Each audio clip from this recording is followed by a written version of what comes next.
KBS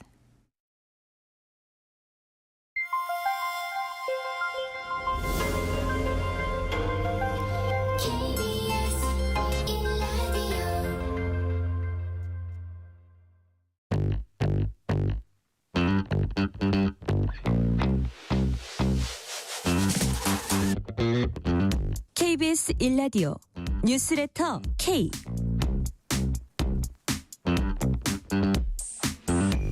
안녕하세요. 뉴스레터 K 진행하는 전종철입니다. 이재명 대통령이 제21대 대통령으로 당선돼서 곧바로 오늘부터 임기를 시작했습니다. 국회에서 열린 취임 선서식에서 이재명 대통령은 누구를 지지했든 크게 통합하라는 대통령의 의미에 따라서 모든 국민을 아우르고 섬기는 모두의 대통령이 되겠다며 통합을 거듭 강조했습니다.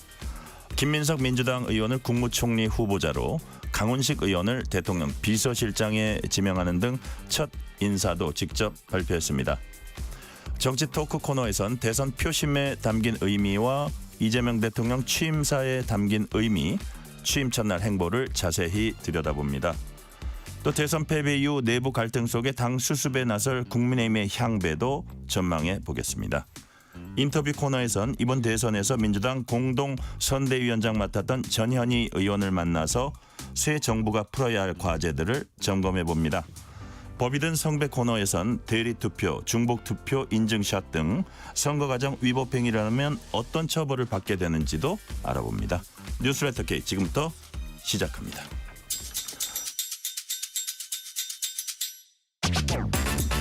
뉴스레터 K 정치 토크, 오늘은 홍익표 전 민주당 의원, 조혜진 전 국민의힘 의원 나오셨습니다. 어서 오세요. 네, 반갑습니다.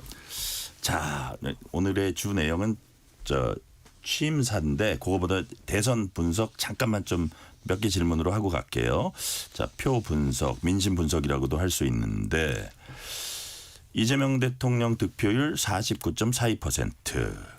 과반을 살짝 넘진 않았지만 역대 최다 득표입니다. 국민의힘 김문수 후보 41.15%. 자, 국민이 이재명 대통령을 선택한 이유, 그리고 이 득표율에 담겨 있는 의미, 홍익표 의원님 뭐라고 보세요? 네, 뭐 여러 가지 요인이 있었겠지만 뭐 가장 중요했던 그 이번 선거의 핵심적인 구도는 내란 행위에 대한 국민적 심판이 제일 크게 작동을 했습니다. 일관되게 이재명 후보가 선거 시작에서부터 그다음에 마지막 날까지 내란 종식, 민주질서 회복, 헌법 질서 회복을 강조했었거든요. 물론 이제 그 외에도 그 동시에 민생 경제 회복에 대해서도 여러 차례 같이 병행해서 얘기를 했지만 기본적으로 이번 선거의 큰 구도는 윤석열 정권의 비상계엄과 내란 행위에 대한 그 일련의 그 행태에 대한 국민적 심판이 그 기본적으로 작동했다. 그런 속에서 다수의 국민들이 이번에는 이 민주적 질서를 강조했던 이재명 후보에게 표를 줘야겠다는 게 뭉쳤다고 생각을 합니다. 그런 측면에서 이재명 후보가 과반수는 조금 미달을 했지만 역대 최다 득표를 기록을 했고요. 김문수 후보가 거둔 표는 저는 의미 있는 표라고 생각을 하는데 41.2% 정도 대략 얻었는데 두 가지 의미가 있다고 생각을 합니다. 하나는 그 상당한 격차, 한 8% 정도 격차로 했기 때문에 최근에 대선 치고 많은 차이를 진 거거든요. 그래서 하나는 심판적 의미, 아까 얘기했던 역으로 이제 심판을 당한 거죠. 그래서 심판을 당했다는 측면이 하나 있다면 또 다른 의미에선 기회를 준 것 아니냐. 그러니까 그 국민의힘이 스스로 환골탈퇴하고 내란 세력 또는 기존의 윤석열 정권의 그 어떤 잘못된 행태하고는 이번 기회에 확실하게 절연하고 개혁을 한다면 뭔가 다시 한번 그 다음번에는 기회를 줄 수 있는 여지를 41.2%라는 지지율로 기회를 준 것 아닌가 이런 생각이 듭니다. 심판과 기회 동시에 담고 있다 뜻이. 자, 조혜진 의원님은 어떻게 이 민심을 어떻게 평가하세요? 네, 저도 같고요. 그 민주당 프레임이 끝까지 선거를 끌고 가는 거죠. 보통 대통령 선거는 과거에 대한 심판의 의미와 또 미래에 대한 선택의 의미가 있다고 그러잖아요. 근데 이제 민주당은 과거에 대한 심판으로 프레임을 잡고 계속 그 계엄 내란에 대한 심판이다, 탄핵에 대한 심판이다. 윤석열 대통령, 윤석열 정권에 대한 심판이다라는 쪽으로 끌고 갔는데 우리 당이 그걸 미래에 대한 선택의 투표로 이게 전환시키지 못한 거죠. 네.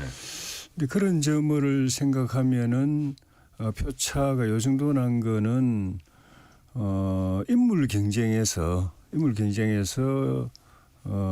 이재명 후보와 김문수 후보 간의 우열이 좀 있었다. 또 상대도 그 뭐 살아오는 과정이나 네. 그 뭐 품성이나 이런 게 다 또 비교가 되고 가정도 비교가 되고 이래가지고 만약 그게 없었고 이재명 후보가 인물적인 측면에서도 개인적인 득표력이 있었다고 한다면 이거보다 더 차이가 벌어졌겠죠. 처음에 선거전 들어가기 전에 15% 20% 차이 났던 그 정도로 났을 수도 있는데 그런 변수 때문에 이렇게 확 줄었고 내란 또는 뭐 계엄 이 프레임 때문에 투표할 엄두를 못 냈던 그 이쪽 그 보수층이 투표를 하게 된 두 가지 계기가 그래도 이재명은 안 되지 않냐. 그건 막아야 되는 거 아니냐 하는 것하고 인물이 그 김문수가 훌륭한데 그 내란이라든지 또는 계엄이라든지 탄핵 이런 프레임으로 보면은 표 찍을 명분이 사실 별로 없는데 인물이 훌륭하니까 더 좋은 인물에 찍어야 된다라는 그 명분을 준 것이 김문수 후보의 어떤 공로이기도 하고 그런 변수가 있어가지고 네. 이렇게 줄어드는 것 같아요. 네. 자, 지도를 펼쳐놓고 보면 동서로 확연하게 구분이 됩니다. 이쪽은 영남하고 강원도.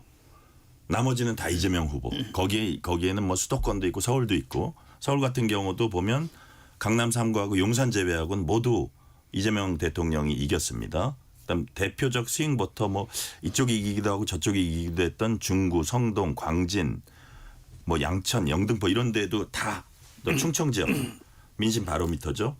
자 그렇게 됐는데 특히 홍익표 의원님 그래서 더 통합 얘기를 할 수도 있는 것 같은데 완전히 동서로 갈린 민심 이건 어떻게 평가하세요? 그래서 이제 그게 과거에 이제 전통적 그 방식이 과거 김대중 대통령이 있을 때 이런 그림이 좀 몇 번 봤던 기억이 납니다. 예. 그 결국은 그래서 승부가 갈리는 게 스윙보터라고 하는 것은 충청권하고 수도권이 스윙보터에서 그때그때 표심이 바뀌면서 네네. 특히 충청권이 바로미터. 이번에도 공교롭게도 충청권의 그 투표 결과가 결국은 그 저 개표 결과 전체를 거의 일치하는 형태로 나타나서 충청권의 민심이 결국은 가장 그 지리적으로도 한가운데고 충청권에 있는 분들이 그 경기도 서울 수도권 편견이다. 예, 그러니까 경기도나 그 영호남 쪽 이쪽의 여론을 두루두루 그 이제 섞이면서 굉장히 그 어떤 객관적인 여론이 형성되는 지역이 아닌가 이렇게 생각을 하고요. 두 번째 우리가 그 주목해야 될 건 수도권인데 특히 서울이죠. 제가 몇 번 여기서도 얘기한 것 같은데 DJ 김대중 대통령 계열의 정당이 서울에서 져가지고는 전국 선거를 이긴 적이 없습니다. 아 그렇군요. 예, 그래서 3년 전에 전국 서울에서 졌거든요. 그러니까 윤석열 후보가 그때 이겼었죠. 그렇습니다. 예, 그때 이재명 후보가 서울에서 져서 사실상 진 겁니다.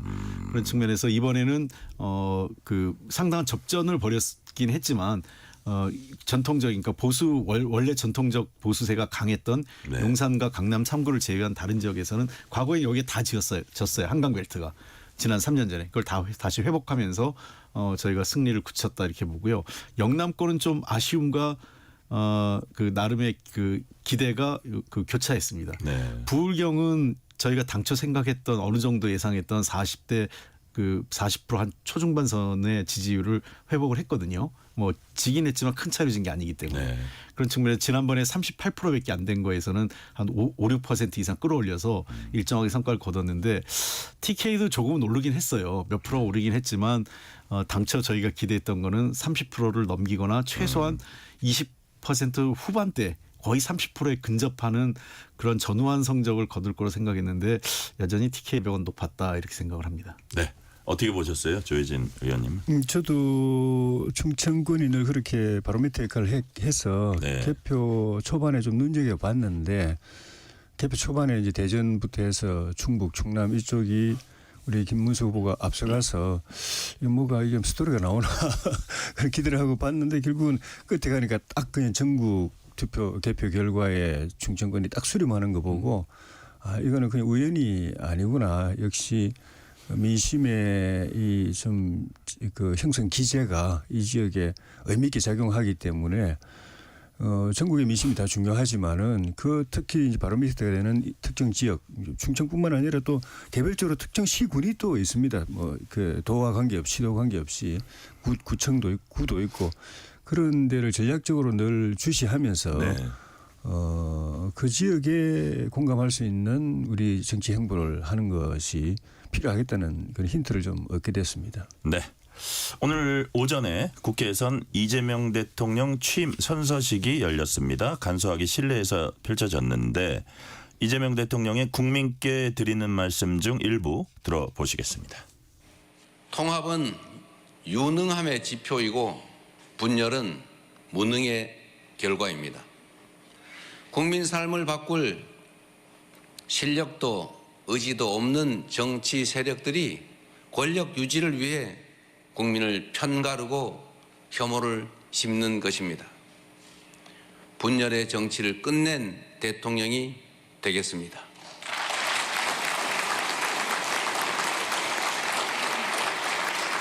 국민 통합을 동력으로 삼아 이 위기를 극복해내겠습니다.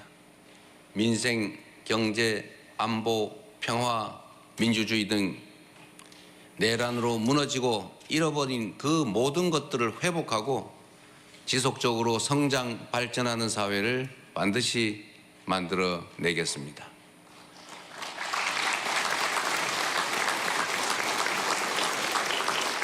국민이 맡긴 총칼로 국민 주권을 빼앗는 내란은 이제 다시는 재발해서는 안 됩니다. 철저한 진상규명으로 그의 합당한 책임을 묻고 재발 방지책을 확고히 세우겠습니다.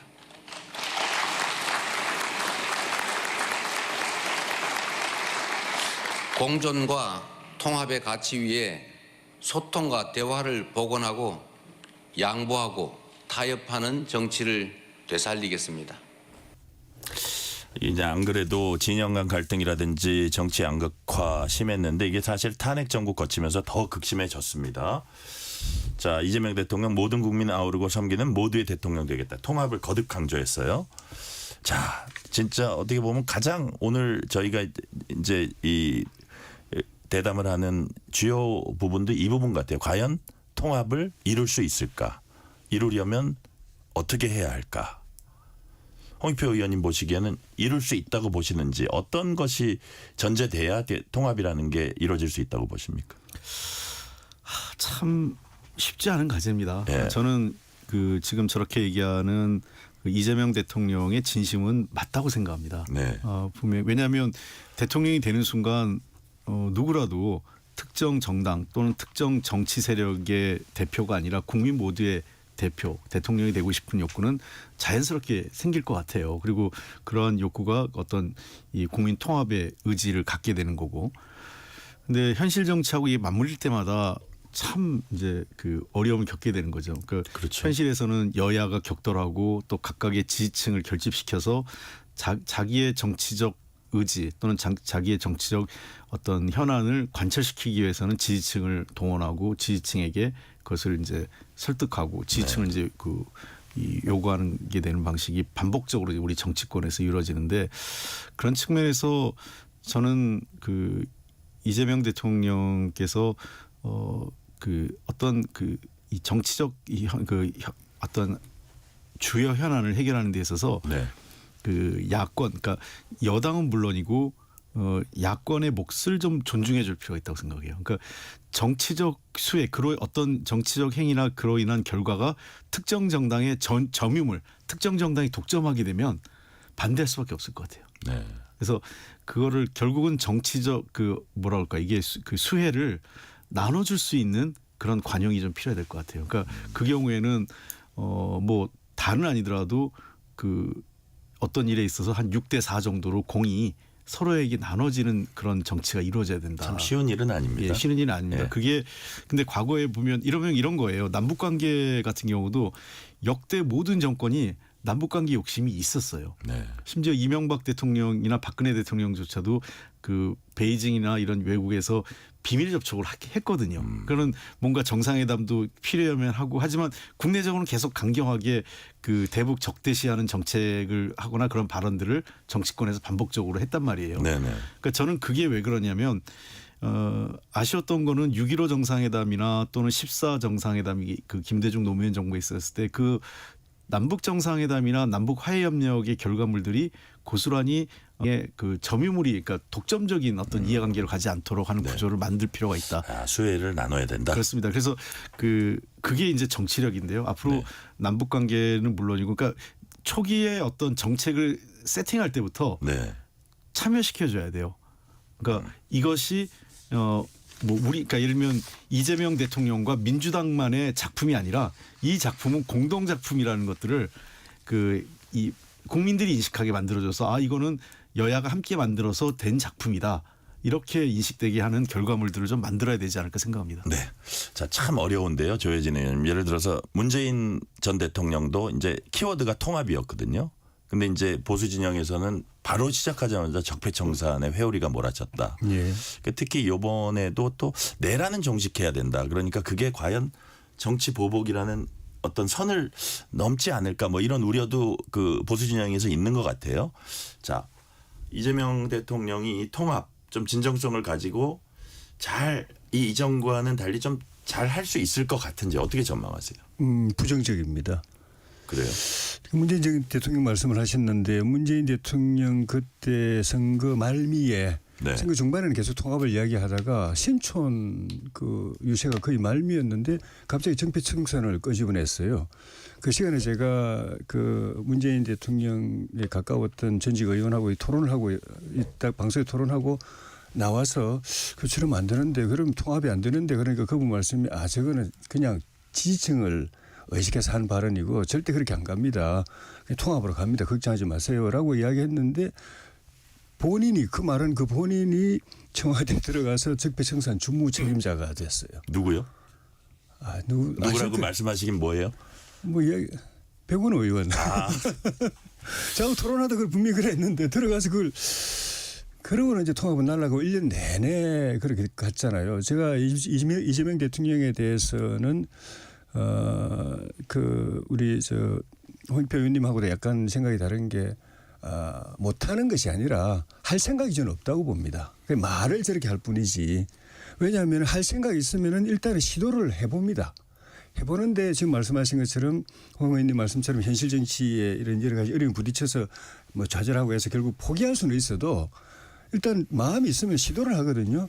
근데 이분은 지금까지 계속 말은 통합을 이번에 처음 하는 게 아니라 어제 처음 하신 게 아니라 야당에서도 계속 통합하면서 행동은 계속 실시간으로 동시간대에 계속 반통합적으로 해왔어요.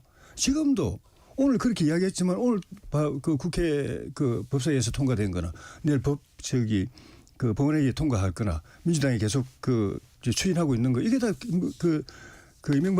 이재명 대통령의 지시 또는 묵인하에서 이루어지는 건데 그게 다 반통합이거든요. 반대 의견을 받아들이지 않고 반대 정당을 그냥 이제 그냥 적대시하고 그걸 이제 그 괴멸시키려는 그런 시도로 보여지는데 실제 실시간 행동을 그렇게 하기 때문에 이거는 생각은 있는데 못하는 게 아니라 생각이 없는 겁니다. 그래서 저는 기대를 안 해요. 자, 관련되는 질문을 제가 하면은 같이 담아서 말씀을 해주세요. 홍익표 의원님. 오늘 이제 비빔밥 오찬을 했잖아요. 그것도 좀 특이하던데 여하튼 국민의힘 대표도 비상대책위원장도 갔습니다. 거기서 김용태 국민의힘 비상대책위원장이 어떻게 보면 약간 돌직구를 날렸어요. 그 취임 첫날 덕담 딱 한마디 짧게 하고 자 내일 여당이 본회의에서 처리하려는 공직선거법, 법원조직법, 형사소송법 개정안 처리는 매우 심각하게 우려된다. 천하람 개혁신당 원내대표도 비슷한 얘기했습니다. 이게 어떻게 보면 약간 시금석이 될 수 있는 거 아닙니까? 별개인가요? 뭐 아마 야당 입장에서는 그렇게 판단할 것 같아요. 그러니까 예. 정청래 법사위원장은 국회는 국회대로 간다. 이건 어떻게 보면 이재명 대통령의 어깨 무게를 좀 덜어주는 거고 아니 우리가 자율적으로 하는 거야 이렇게 얘기는 하지만 이 부분은 되게 하나의 이게 뭐라 그럴까요? 그 시금석이 될 수도 있고 이게 이제 시작이 될 수도 있거든요. 과연 협치가 되냐 안 되냐가.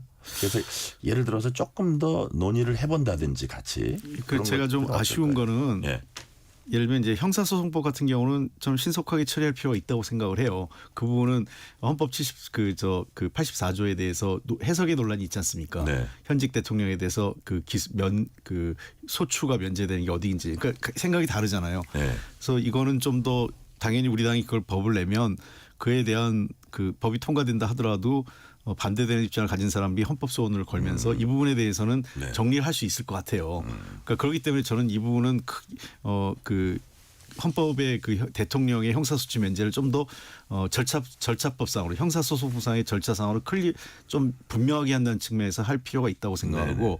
사법개혁과 관련된 내용에 대해서는 이미 후보 시절에 이재명 대통령이 아직 우리 당내에서도 충분히 숙성되지 않았기 때문에 좀 더 그 논의가 있고 시급하지 않다 이런 얘기를 했거든요. 네. 그런 측면에서 저는 이거는 속도를 내기보다는 저는 우리 당이 일단은 문제 제기를 한 거니까 그 사법 관련된 법조인 전문가 토론이나 이런 공론 과정을 좀 거쳤으면 좋겠어요. 특히 저는 대법관 증언 문제는 오늘 그 30명 정도 증언 그 16명 증언이죠. 30명까지 하는 거는 네. 기존에 어느 정도 논의가 됐고 그 정도까지는 그 수용할 만한 그 사회적 법조계에서의 분위기가 있었거든요. 그러니까 이게 우리가 그래서 제가 이러는 거예요. 이거를 우리가 하니까 반대가 형성되는 건데 도리어 이거를 조금 더 다른 쪽에서 추진할 수 있게 좀 사회적 대화를 좀 하고 그 하면 어떨까? 저는 기본적으로 대법관 수 30명 정도까지 늘리는 거는 필요하다고 보는데 그런 측면에서 앞으로 민주당이 좀 더 세심하게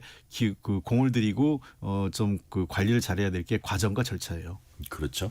이제 자, 헌법 84조 예, 조혜진 경우도 의원님. 저도 그 홍 의원님 말씀처럼 논란이 있기 때문에 이건 정리할 필요가 있다고 생각하는데 가능하면 헌법 개정을 통해서 그 정리하는 게 제일 좋습니다. 그런데 문제는 어제 발표된 그 출구조사에서 제가 출구조사하면서 또 다른 항목을 조사한 게 지금 진행되고 있는 대통령에 대한 재판을 계속 진행해야 되느냐 중단해야 되느냐라고 물었는데 64%가 계속 진행해야 된다고 나왔습니다. 중단해야 된다가 26%고 민주당 지지자들 중에도 42%가 계속 진행해야 된다고 나왔습니다. 이게 민심이거든요. 근데 이거를 바로 취임하는 그 당일 국회에서 그 민심을 거슬러서 지금 밀어붙이잖아요. 근데 이거는 정치적으로도 옳지 않지만은 민주당이나 새 정부 입장에서 보더라도 지금부터 민심 위반이 시작되는 거거든요. 이거는 이 정도면 이 민심의 상식이 굉장히 강력하다는 건데 이걸 법으로 이렇게 역거꾸로 가버린다. 지금부터 다시 대결 정치가 되는 거예요? 아니요 민심 우리 당이 반대하는 게 아니라 이거는 예. 그 아니 여론이 만약에 그대로 가버리면은 다시 국회에서는 대결 정치가 펼쳐질 민심 이렇게 거로. 가면 야당은 더더욱더 더 그 여론을 대변하기 위해서라도 더 강하게 반대할 수밖에 없죠. 그렇다 이거죠. 네. 자, 조금 전에 들어온 얘기입니다. 이재명 대통령이 취임 후 첫 행정명령으로 비상경제점검 TF 구성을 지시했다. 그러는데 요거는 시간 관계상 짧게 그 홍익표 의원님한테만 물어볼게요. 이게 아무래도 첫 액션이라 그럴까요? 첫 조치는 아무래도 추경이 되지 않을까 많이 예상하죠. 그렇습니다. 저 취임식에서도 그렇고요. 대통령께서 민생과 경제 문제를 제일 최우선적으로 다루겠다고 했기 때문에요. 네네. 비상경제 TF가 가동될 거고 거기에서 아마 첫 번째 의제는 추경안을 확정짓지 않을까 싶습니다. 네. 자, 외교에 있어서 한미동맹 강조하면서 국익 중심 실용외교 강조했습니다. 북한과 소통 창구 열겠다고 했는데 자, 트럼프 대통령과 전화는 오늘 내일 사이에 이루어지지 않을까 이렇게 예측이 되고 있고요. 시간 관계상 인사 얘기로 넘어가겠습니다. 자, 이재명 대통령이 첫 인사 발표했습니다.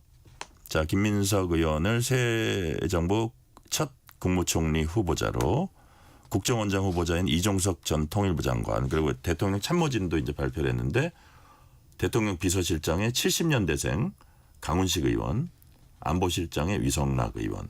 일단 조혜진 의원님 예. 김민석 총리 카드 어떻게 보세요? 역대 정권이 혹시 같은 학번 아니세요? 네, 맞습니다. 예. 개인적으로도 뭐 이렇게 좀 아주 가깝지는 않지만은 예. 그 서로 편하게 지내는 사이인데 뭐 개인적으로는 축하할 만한 일인데 예, 예. 국정운영 새 정부의 국정운영 기조라는 측면에서 보면은 역대 정부가 빠졌던 시행착오에 또 빠지는 건 아닌가. 역대 정부마다 저 조각 때는 모든 국민들이 다 이거는 통합으로 가야 된다. 아까 그 홍 의원님 말씀처럼 저는 특정 이재명 대통령도 아니고 민주당 대통령도 아니고 전체 국민의 대통령이기 때문에 그리고 이 어려운 시기를 극복하려면 민심이 꽉 이쪽 저쪽 할 것 없이 밀어줘야 되고 통합의 이미지엔 부족하다. 그리고 인재들이 또 이쪽으로 이쪽 저쪽 할 것 없이 본인이 말한 것처럼 한쪽으로 또 이쪽으로 다 몰려야 되고 예. 그래야 그 힘으로 이 어려운 걸 갖다 극복할 수 있는데 일단 이게 주는 시그널은 농공행상 인사다. 그다음에 이 그 친정체제 인사다. 어떻게 보면 좀 돌파형 인사다. 이런 느낌을 주거든요. 만약에 이걸로 딱 인사가 끝나고 나머지 인사를 완전 탕평 인사로 간다면은 그거는 국민들이 저나 또 일반 국민들도 다르게 평가할 수 있을 텐데 네. 이것만 보면 딱 1차적으로 받는 느낌은 그런 느낌이거든요. 근데 대부분 제가 그 안에서도 논의가 있었다고 들었습니다. 통합으로 가야 돼, 통합 인사로 가야 되는 거 아니냐. 그런데 결국은 초기에 힘이 있을 때 국정과제 해결 못하면 나머지 때 또 못한다라고 해서 결국 이런 식으로 신정체제로 잡았다고 저는 들었는데 그 역대 정권들이 다 그렇게 했거든요. 똑같은 논리였어요. 그러다가 결국은 어려운 길로 갔습니다. 네. 약간 부정적인 말씀 주셨고요. 홍익표 의원님. 그 이재명 대통령이 대표 시절에도 그렇고 후보 때도 그렇고 강조했던 게 모든 인사의 원칙의 기준은 유능함을 얘기했습니다. 그러니까 유능함이라는 것은 어쨌든 그 일 해결 능력인데 현역 의원들을 많이 중용한 이유는 아마 당대표 하면서 겪어본 판단인 것 같아요. 이 정도는 내 기준에 일을 좀 하는 사람 이런 판단이 있었던 것 같습니다. 네. 그러니까 실제로 김민석 그 최고위원 지금 이제 총리 내정자죠. 총리 후보자 같은 경우는 저도 잘 아는데 굉장히 일을 잘하세요. 그러니까 정치 경험도 그 나이에 비해서요. 웬만한 사람보다 10년 저 선배보다 정치 경험이 많습니다. 32살 때 첫 국회의원 됐고 28살 때 나홍배 그 장관 꺾을 뻔했잖아요. 예. 그렇기 때문에 1992년에 그죠. 예. 뭐 한 70세 중반의 분들하고 같이 정치를 같이 시작했던 네. 그런 그 정치 커리어는 굉장히 오래했기 때문에 경험도 많습니다. 김대중 대통령도 모셔봤고 노무현 대통령하고도 인연이 뭐 약간 좀 좋지 않은 인연도 있었지만 그리고 이후에 본인이 또 시련을 겪는 과정에서 저는 개인적으로 아주 좋아하는 선배인데 인간적으로도 성숙을 많이 하셨어요. 그러니까 잘 나갔던 사람이 아니라 한 10년, 10몇 년 가까이 좌절도 해봤지 않습니까? 그러면서 인간적 성숙해서 저는 그 수석 최고위원으로서 윤석열 정부가 싸울 때 앞장섰던 김민석과 총리 김민석은 좀 다른 모양을 보일 거다. 아마 잘할 거다. 예, 그 예. 위치에 걸맞는 정치력을 저는 충분히 보일 수 있는 사람이다 이렇게 보입니다. 생각합니다. 자, 김민석 총리 후보자 말고 홍익표 의원님한테 나머지 인선 중에는 누가 좀 눈에 띄었어요? 그 다 하는데 저는 뭐 아무래도 강훈식 실장하고 예. 위성락 대사 이렇게 보이는데요. 강훈식 실장 그 나이가 뭐 자꾸 이제 70년대생 처음 70년대생이라고 그런 거지. 73년생이더라고요. 예, 70년대생이라고 그런 거지. 거슬러 올라가면 7년 전에 임종석 실장이 됐던 나이하고 비슷해요. 아 그러네요. 예.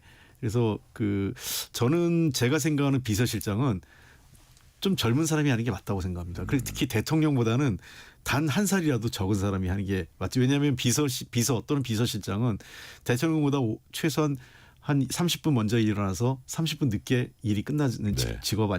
직책 아니겠어요? 그러니까 체력적인 문제 또 여러 가지 또 어떤 그 대통령하고 신뢰관계 이런 것들을 감안할 때 강훈식 실장이 지난 그 3년 전도 그렇고 이번 대선도 그렇고 같이 옆에 치르면서 신뢰관계도 생겼고 굉장히 아마 대통령에게 가감 없이 이 모든 이야기를 전달할 정도의 정치력도 있는 굉장히 전략적인 사람이기 때문에 네. 잘할 거다 보고 위성락 대사를 지금 안보실장 임명한 것은 지금 이재명 대통령 주변에서 그나마 미국 워싱턴 조야에 어느 정도 알려져 있는 그나마 신뢰가 할 수 있는 인물이라고 한 것은 가장 대표적인 게 위성락. 한반도 평화교섭본부장 예, 노무현 그렇습니다. 시절 예. 대통령 시절에. 그렇습니다. 그다음에 러시아 대사 있고 북미국장도 하고 올해 북미통이에요. 그렇군요. 그래서 미국에서는 잘 알려져 있는 분이기 때문에 아마 미국에서는 위성락 대사가 이제 안보실장이 돼서 외교안보의 컨트롤 타워라고 한다면 한미 관계나 또는 그 한국의 대외 정책이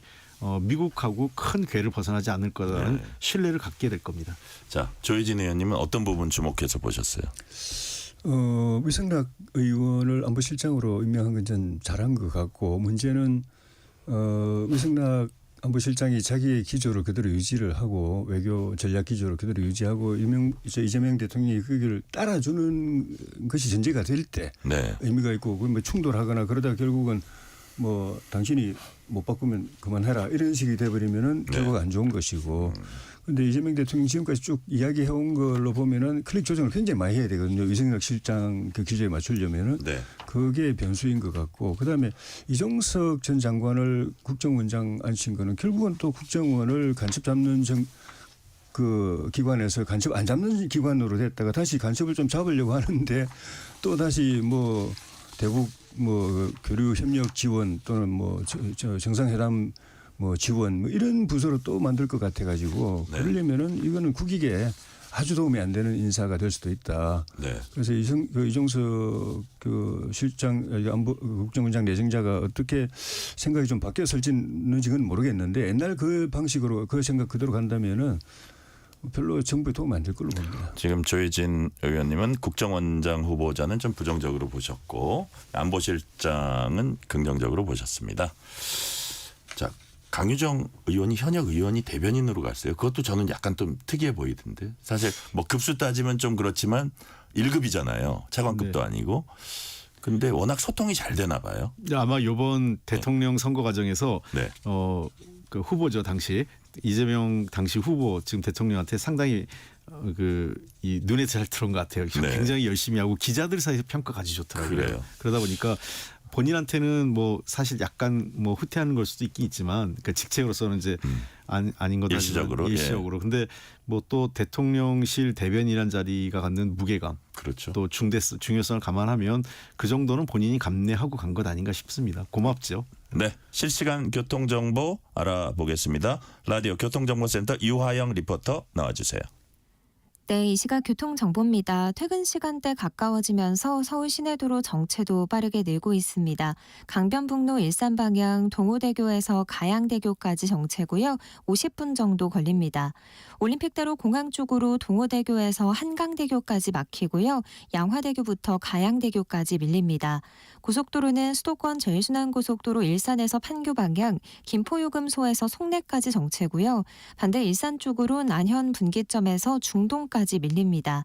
제2경인고속도로 성남 방향은 하객 분기점에서 남동까지 막히고요.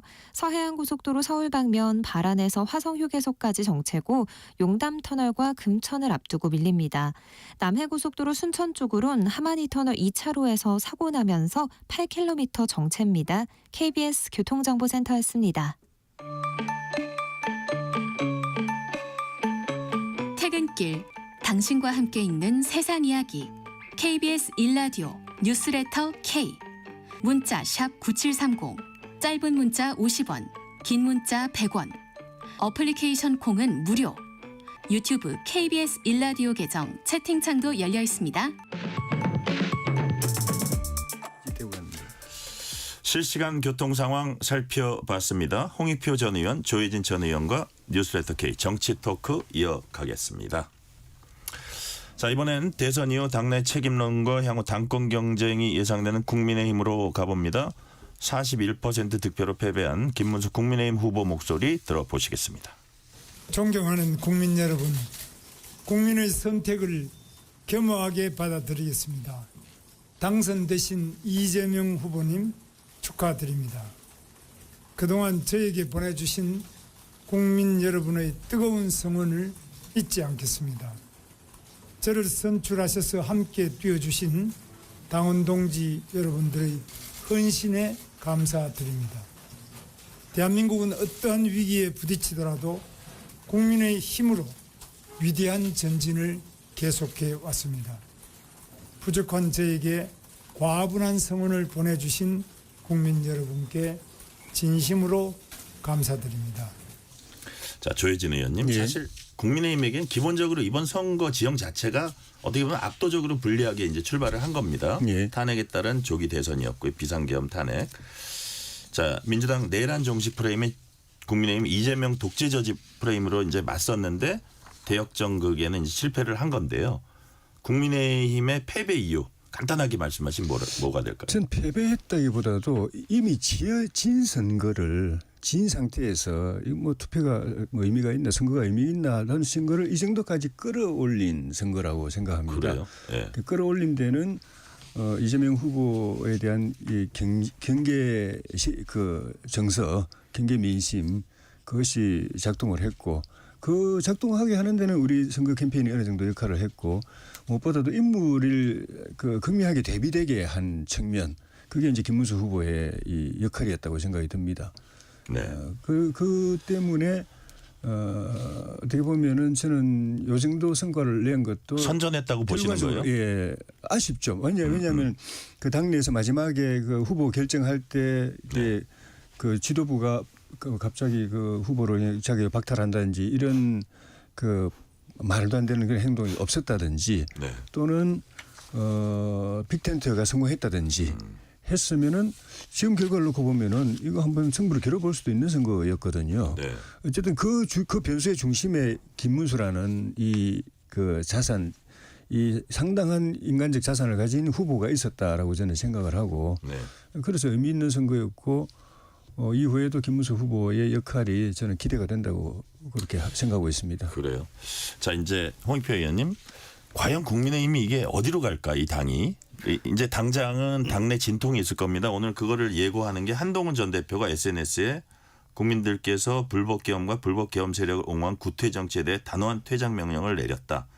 기득권 정치인들만의 지긋지긋한 구태 정치 완전히 허물어야 한다.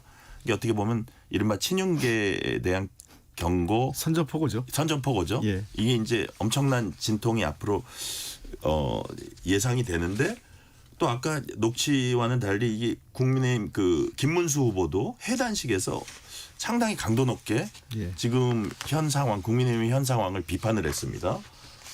뭐 우리 당의 민주주의가 무너졌다고 생각한다. 절대로 이런 식의 계엄이 다시 일어나서는 안 되고 대통령이 당에 일방적으로 지시해서는 안 된다. 그 어떻게 보면 윤석열 대통령과 친윤을 김문수 후보마저 직격을 했거든요. 앞으로 어떤 모습들이 보여질 거라고 보세요, 국민의힘에서? 그러니까 이게 우리가 그 경제학이나 그 네. 항공기 전문 용어에 경착륙, 연착륙 이런 얘기 있잖아요. 네네. 그러니까 이게 국민의힘이 연착륙을 할 거냐 경착륙을 할 거냐가 어떤 리더십을 선택하느냐에 따라 달려 있다고 생각을 합니다. 네. 사실은 이번 선거 과정에서 세 가지 요건이 갖춰졌어야 해볼 만한 싸움이 됐었는데 첫 번째는 진작 4월 4일 탄핵이 결정되는 순간 윤석열 대통령하고 확실하게 비상계엄과 윤 대통령 관계를 끊었었어요. 확실한 절연. 예, 절연이요. 출당 조치하고 예. 사과하고 우리가 도리어 더 적극적으로 헌법 개정에 모여서 다시는 이런 이 비상계엄이 대통령에서 자의적으로 행사되지 않도록 막겠다. 탈당까지 기다릴 게 아니라. 예. 예. 그러니까 이 민주당을 뛰어넘는 선택들을 해줘야 됐어요. 네. 그러니까 그래야 이 내란 종식 프로그램을 끝냈어야 되거든요. 구도를. 그 두 번째는 소위 친윤이라고 할 수 있는 당권파들의 일부가 백의종군이나 헌신이 있어야 됐었고요. 그리고 또 나가서 이 담론이 없었어요. 거대 담론을 하나라도 냈었어야 됩니다. 그러니까 과거 2002년 대통령 선거에서 노무현 대통령이 수도 이전처럼 예를 들면 민주당이 주장하는 뭐 기본사회라든지 또는 뭐 여러 가지 그 민주당시 어떤 경제 사회복지 프로그램보다 훨씬 더 그 수준을 뛰어넘는 그 보수형 그런 게 있었어야 돼. 보수형 사회경제 프로그램이 네. 뭐 예를 들면 이제 그 앵거스 디턴의 위대한 탈출식의 그 보수학자가 내놓은 그런 방식의 네. 뭔가 해법이 나왔으면 이 싸움 자체가 프레임이 내란 종식 프레임하고 새로운 프레임의 싸움이 될 텐데 그게 안 된 거죠. 네. 근데 이 안 되는 싸움의 핵심은 당권파 있다고 봐요. 그러니까 김문수 후보조차도 사실은 윤석열 대통령이 발탁해서 장관을 했을 뿐이지 당권파는 아니에요. 주류는 이분이 한 번도 국민의힘 정당 과거 한나라당부터 주류였던 적이 없어요. 이건 조혜진 의원이 더 잘하실 거예요. 비주류의 가장 상징적인 대표적인 그냥 인물이죠. 비주류의 자수성가한 거예요. 네. 그냥 외부에서 노동운동하다 들어와서 그럭저럭 거기서 잘 그 성장했는데 경기지사 하면 많이 했고 이제 그걸로 끝났다 이랬는데 회복이 돼가지고 대통령 대선 후보까지 된 케이스죠. 그렇죠. 다 그런 겁니다. 홍준표 시장도 그렇고 한동훈 대표도 찍혀서 지금 이제 다 비주류인데 이 비주류들의 반란이 아마 대대적으로 일어날 것 같아요. 그러려면 저는 지금이라도 늦지 않았는데요. 친윤계 한 5-6명이 바로 지금 내려놔야 돼요. 지금까지 아직까지 당권을 내려놓 당 대표직이나 이런 거 비대위원장 아직도 자리 역할을 하고 있다. 비대위를 갖고 있다는 건 말이 안 되고요. 다 바로 내려놓고 그냥 우린 다 내려놓을 테니 새롭게 구성하라. 다 정권을 그냥 내려놓고 모든 처분을 다 받겠다 이렇게 하고 그리고 나서 이 국민의힘이 내란 윤석열 대통령에 대한 자기 반성, 백서 같은 걸 내는 작업을 시작해서 환골탈태를 해야 저는 내년 지방선거에 그래도 승부를 걸어보지 이렇게 해가지고는 국민의힘의 미래가 저는 쉽지 않아 보여요. 자, 이번엔 조혜진 의원께 비슷한 질문을 한번 드려볼게요. 지금 홍익표 의원님이 말씀하신 대선 패배 요인이 국민의힘이 앞으로 살 길하고도 바로 직결되는 그런 살아나는 그거하고도 해법 방향하고도 이제 직결된다고 보는데 마누라 빼고 다 바꿔라. 고 이건희 전 삼성회장이 한 말인데 지금 국민의힘에 이게 필요한 게 아닌가 이런 말들을 많이 해요. 개혁을 해도 변화를 해도 아주 처절한 개혁 변화가 필요하다. 국민의힘이 다시 사는 길 뭡니까? 아주 이게 단순한 이야기일 수도 있는데 새 출발점에 있어서 개혁 혁신이라는 과제를 앞두고 이 시점에서 맨 먼저 우리가 해야 될 게 현역 의원이든 저를 포함한 원외 당협위원장이든 이 가슴에 손을 얹고 자기 자문자답, 자기 진단, 자기 양심 점검을 해봐야 된다고 봅니다. 나는 왜 정치를 하는가? 네. 내가 공동체를 위해서 정치를 하는가? 아니면은 성공 신화를 쓰기 위해서 하는 것인가? 나는 보수주의인가? 나는 보수 가치를 추구하는가? 그 가치를 위해서 내가 하고 있는가? 이거에 대해서 그리고 그를 남은 인생을 또 계속할 가치가 있는 것인가? 거기서 답을 얻어야 된다고 보고 거기서 스스로 확신이 있는 사람만 정치 계속하고 스스로 답이 안 나오는 사람은 좀 그만둬야 된다고 봅니다. 제가 구체적으로 관련해서 한번 질문 드려볼까요? 예. 자문자답을 하면서 자기가 윤석열 전 대통령과 어떤 영향을 미칠 수 있는 자리에 있었는데 나는 정말 참 잘못한 것 같다는 자문자답 해야 되는 거 아닙니까?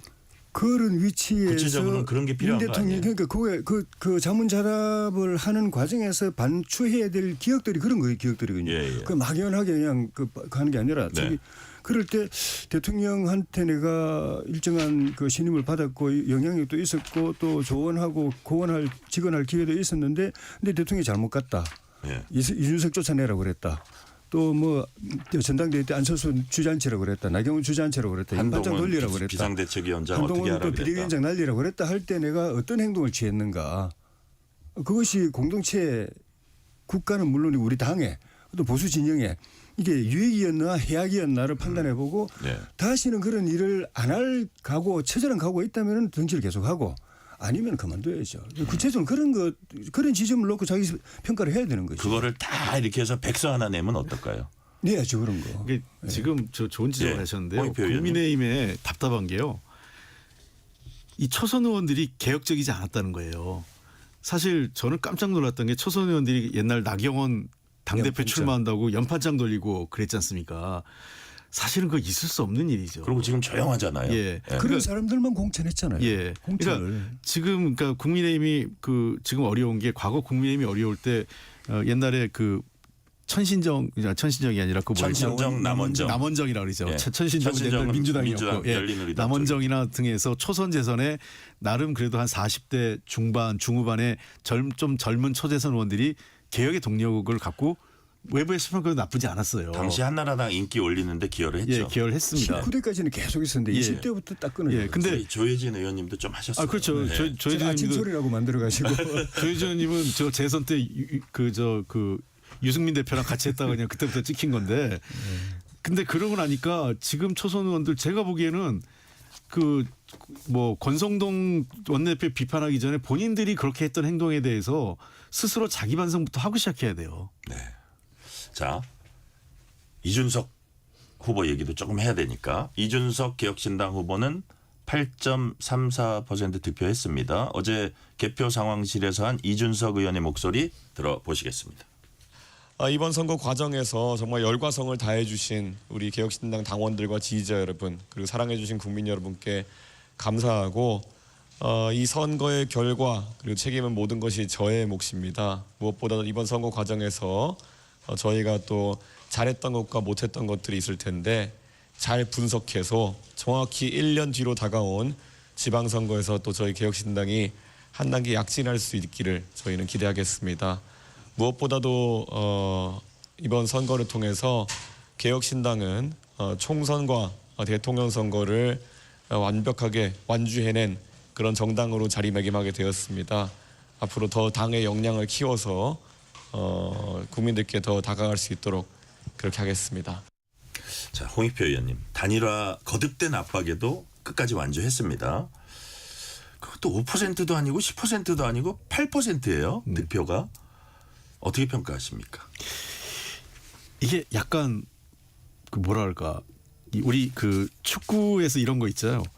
내내 1대0으로 앞서다가 마지막에 그 인저리 타임에 그 동점골 얻어맞아가지고 하면 1대1인데 어느 팀은 이긴 것 같고 어느 팀은 진 것 같잖아요. 뭐 버저비터도 버저비터는 승부가 나는 거죠. 거고 동점. 동점은 인저리 타임에 다 이제 정규 시간은 끝났는데 네네. 추가 시간에 골을 넣으면 어떤 팀이 이긴 느낌이고 어떤 팀은 진 느낌이 그렇죠. 들잖아요. 예. 저는 이준석 후보의 8%가 뭐 어떤 사람 입장에서는 높은 지지율이고 어떤 사람 입장에서는 낮은 지지율일 수 있어요. 근데 저는 그렇게 낮은 지지율이라고 평가하고 싶지 않았는데 네. 이게 개혁신당 입장에선 거의 패배한 느낌이 들 거예요. 그러니까 기대에 못 미치는. 그러니까 예를 들면 1%부터 해서 2%, 3%, 8%까지 가면 우리가 잘 싸웠어 이런 얘기가 나올 텐데 이거는 뭔가 막판에 그 자기의 말실수나 또는 선거 전략의 실패 또는 단일화 논쟁과 관련돼서 어떤 그 약간 이 제대로 된 효율적인 대응 못한 이런 등등의 것들이 마주치면서 한 10% 정도 얻을 걸 기대했다가 거꾸로졌기 때문에 네. 이 같은 8%라도 이것은 뭔가 그 완전히 정치적으로 실패한 좌절한 듯한 느낌의 8%가 당내를 좀 지배하는 것 같아요. 그래서 이게 이준석 후보가 저는 리더십을 할 때요.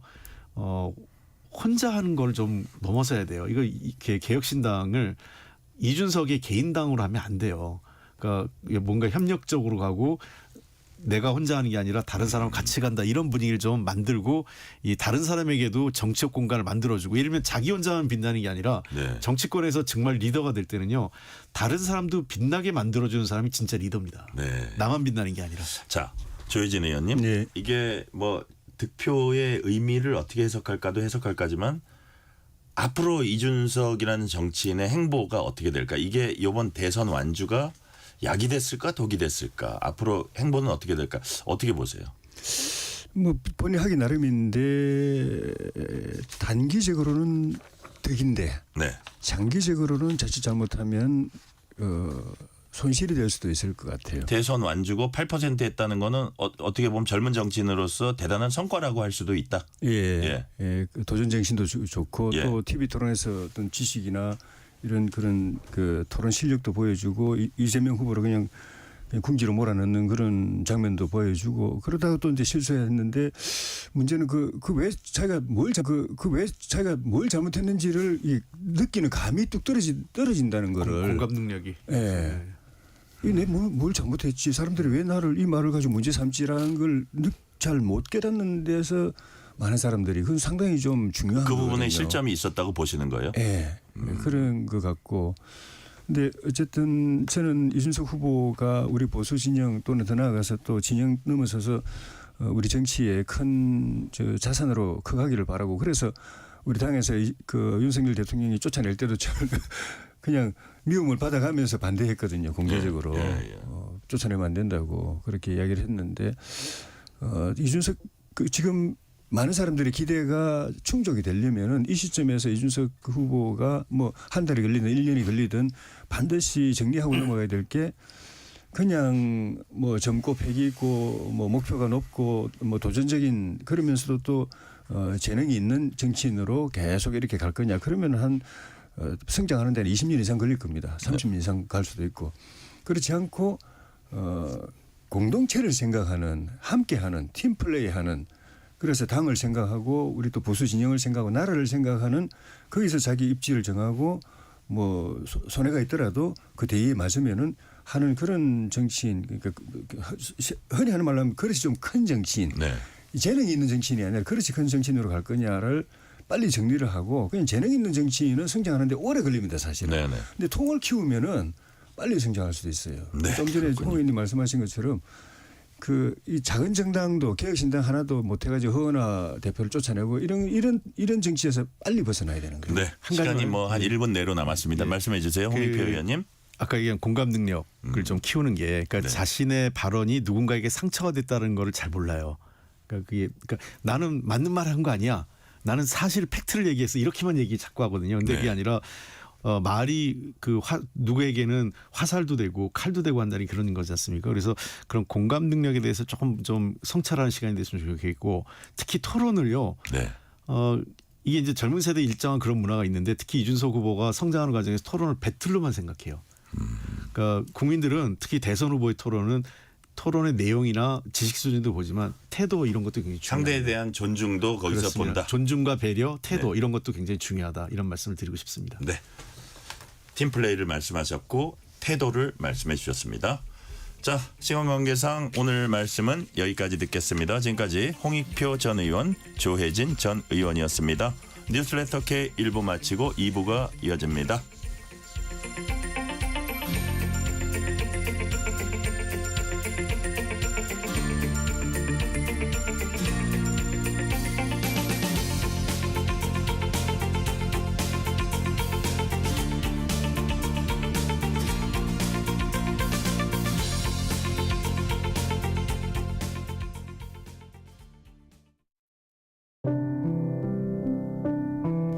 KBS 라디오 연중기획 희망충전 대한민국 641번째 이야기. 안녕하세요. 아나운서 유지원입니다. 15살 진성이는 아직도 그날의 기억이 생생합니다. 아빠의 사고 소식에 급히 학교를 나와 병원으로 향하던 순간 진성이의 얼굴은 눈물 범벅이었는데요. 태양광 패널 설치를 하다가 지붕에서 떨어지는 큰 사고를 당한 아빠. 뇌를 비롯한 전신 부상으로 수십 개의 전선과 산소호흡기에 의지한 채 아무런 의식도 없었습니다. 아빠의 빈자리는 할머니가 채워주셨지만 진성이에겐 하루하루가 걱정과 한숨뿐이었는데요. 다행히 상태가 호전되어 올해 초 다른 재활병원으로 옮겨진 아빠.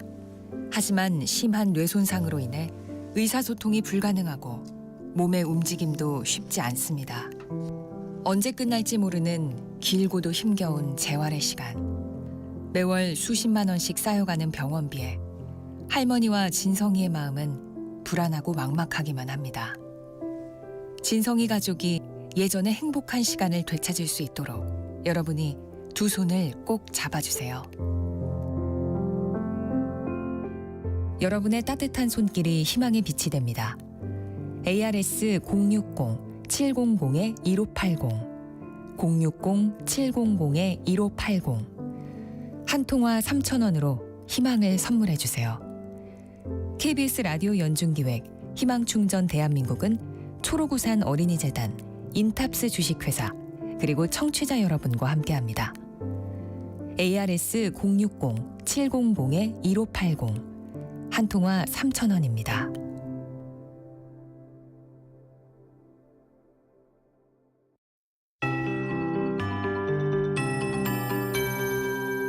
KBS 58분 날씨. 오늘 밤 대체로 맑겠고 강원도에는 구름이 많이 낀 가운데 저녁까지 소나기가 오는 곳이 있겠습니다. 소나기는 약하게 5mm 내외로 올 것으로 보이지만 감속 운행하셔야겠습니다. 내일 대체로 맑은 가운데 오늘과 비슷하거나 약간 높은 기온이 되겠습니다. 평년 수준의 기온으로 강환더위라고 볼 수는 없지만 대부분 25도 이상이 되겠습니다. 특히 경상권 내륙은 30도 안팎까지 올라서 매우 덥겠습니다. 한여름 더위가 되겠습니다. 서울 26도, 전주 28도, 대구 30도 등 전국적으로 24도에서 30도 사이가 되겠고요. 아침 기온 서울 15도를 포함해서 10도에서 17도 분포가 되겠습니다. 낮과 밤의 기온차가 15도 안팎 안팎으로 크고 낮에는 더운 바람이지만 기온이 떨어지는 저녁부터는 이 바람이 매섭게 변할 때가 있습니다. 옷차림에 유의하셔야겠습니다. 낮 동안에는 반소매 옷차림도 무방하겠습니다. 인천과 경기 남부 서해안 또 강원 산지 경북 북부에는 오늘 밤까지 바람이 매우 강하게 불겠습니다. 특히 산지 쪽 매우 강하고요. 그 밖에 대다수 지역 바람이 강하겠습니다. 또 내일 새벽부터 아침 사이 곳곳에 안개가 짙겠습니다. 경기 충청 호남 경남 내륙의 안개 짙을 것으로 보여 참고하시기 바랍니다. 지금 서울의 기온은 23.5도 습도 45%입니다. 강혜종입니다.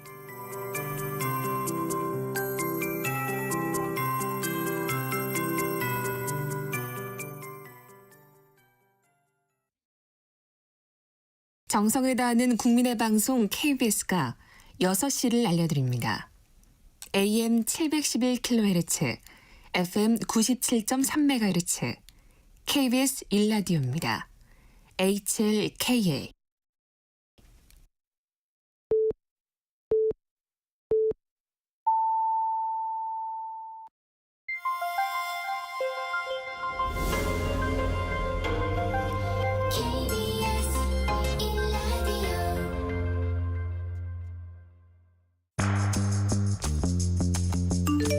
여러분은 지금 퇴근길 시사편지 한 장, KBS 1라디오 뉴스레터 K를 듣고 계십니다.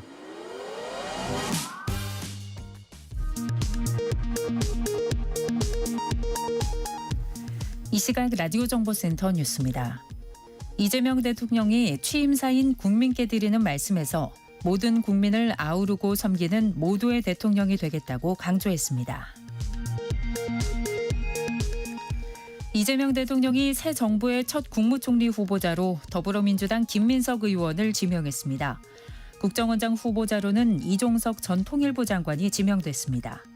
첫 대통령 비서실장으로는 민주당 강훈식 의원, 안보실장에는 민주당 위성락 의원이 임명됐습니다.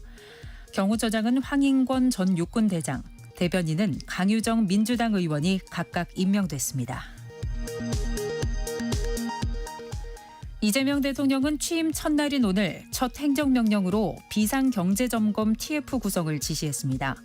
또 국정의 연속성과 비상경제점검 필요성을 강조하며 박성재 법무부 장관 외 나머지 국무위원회 사이는 반려하겠다고 밝혔습니다. 국회 법제사법위원회가 오늘 오후 법안 소위를 열고 대법관을 현재 14명에서 단계적으로 30명까지 늘리는 내용의 법원조직법 개정안을 통과시켰습니다. 국민의힘은 개정안에 반대하며 표결에 참여하지 않았습니다. 트럼프 대통령이 미국으로 수입되는 외국산 철강 알루미늄 제품에 대해 추가로 부과하기로 한 25%의 관세가 현지 시각 4일 발효됐습니다. 이에 따라 한국산을 포함해 미국으로 수입되는 철강 알루미늄 제품에는 기존 25%에 더해 모두 50%의 관세를 부과받게 됐습니다. 지금까지 라디오 정보센터 뉴스 편유희였습니다.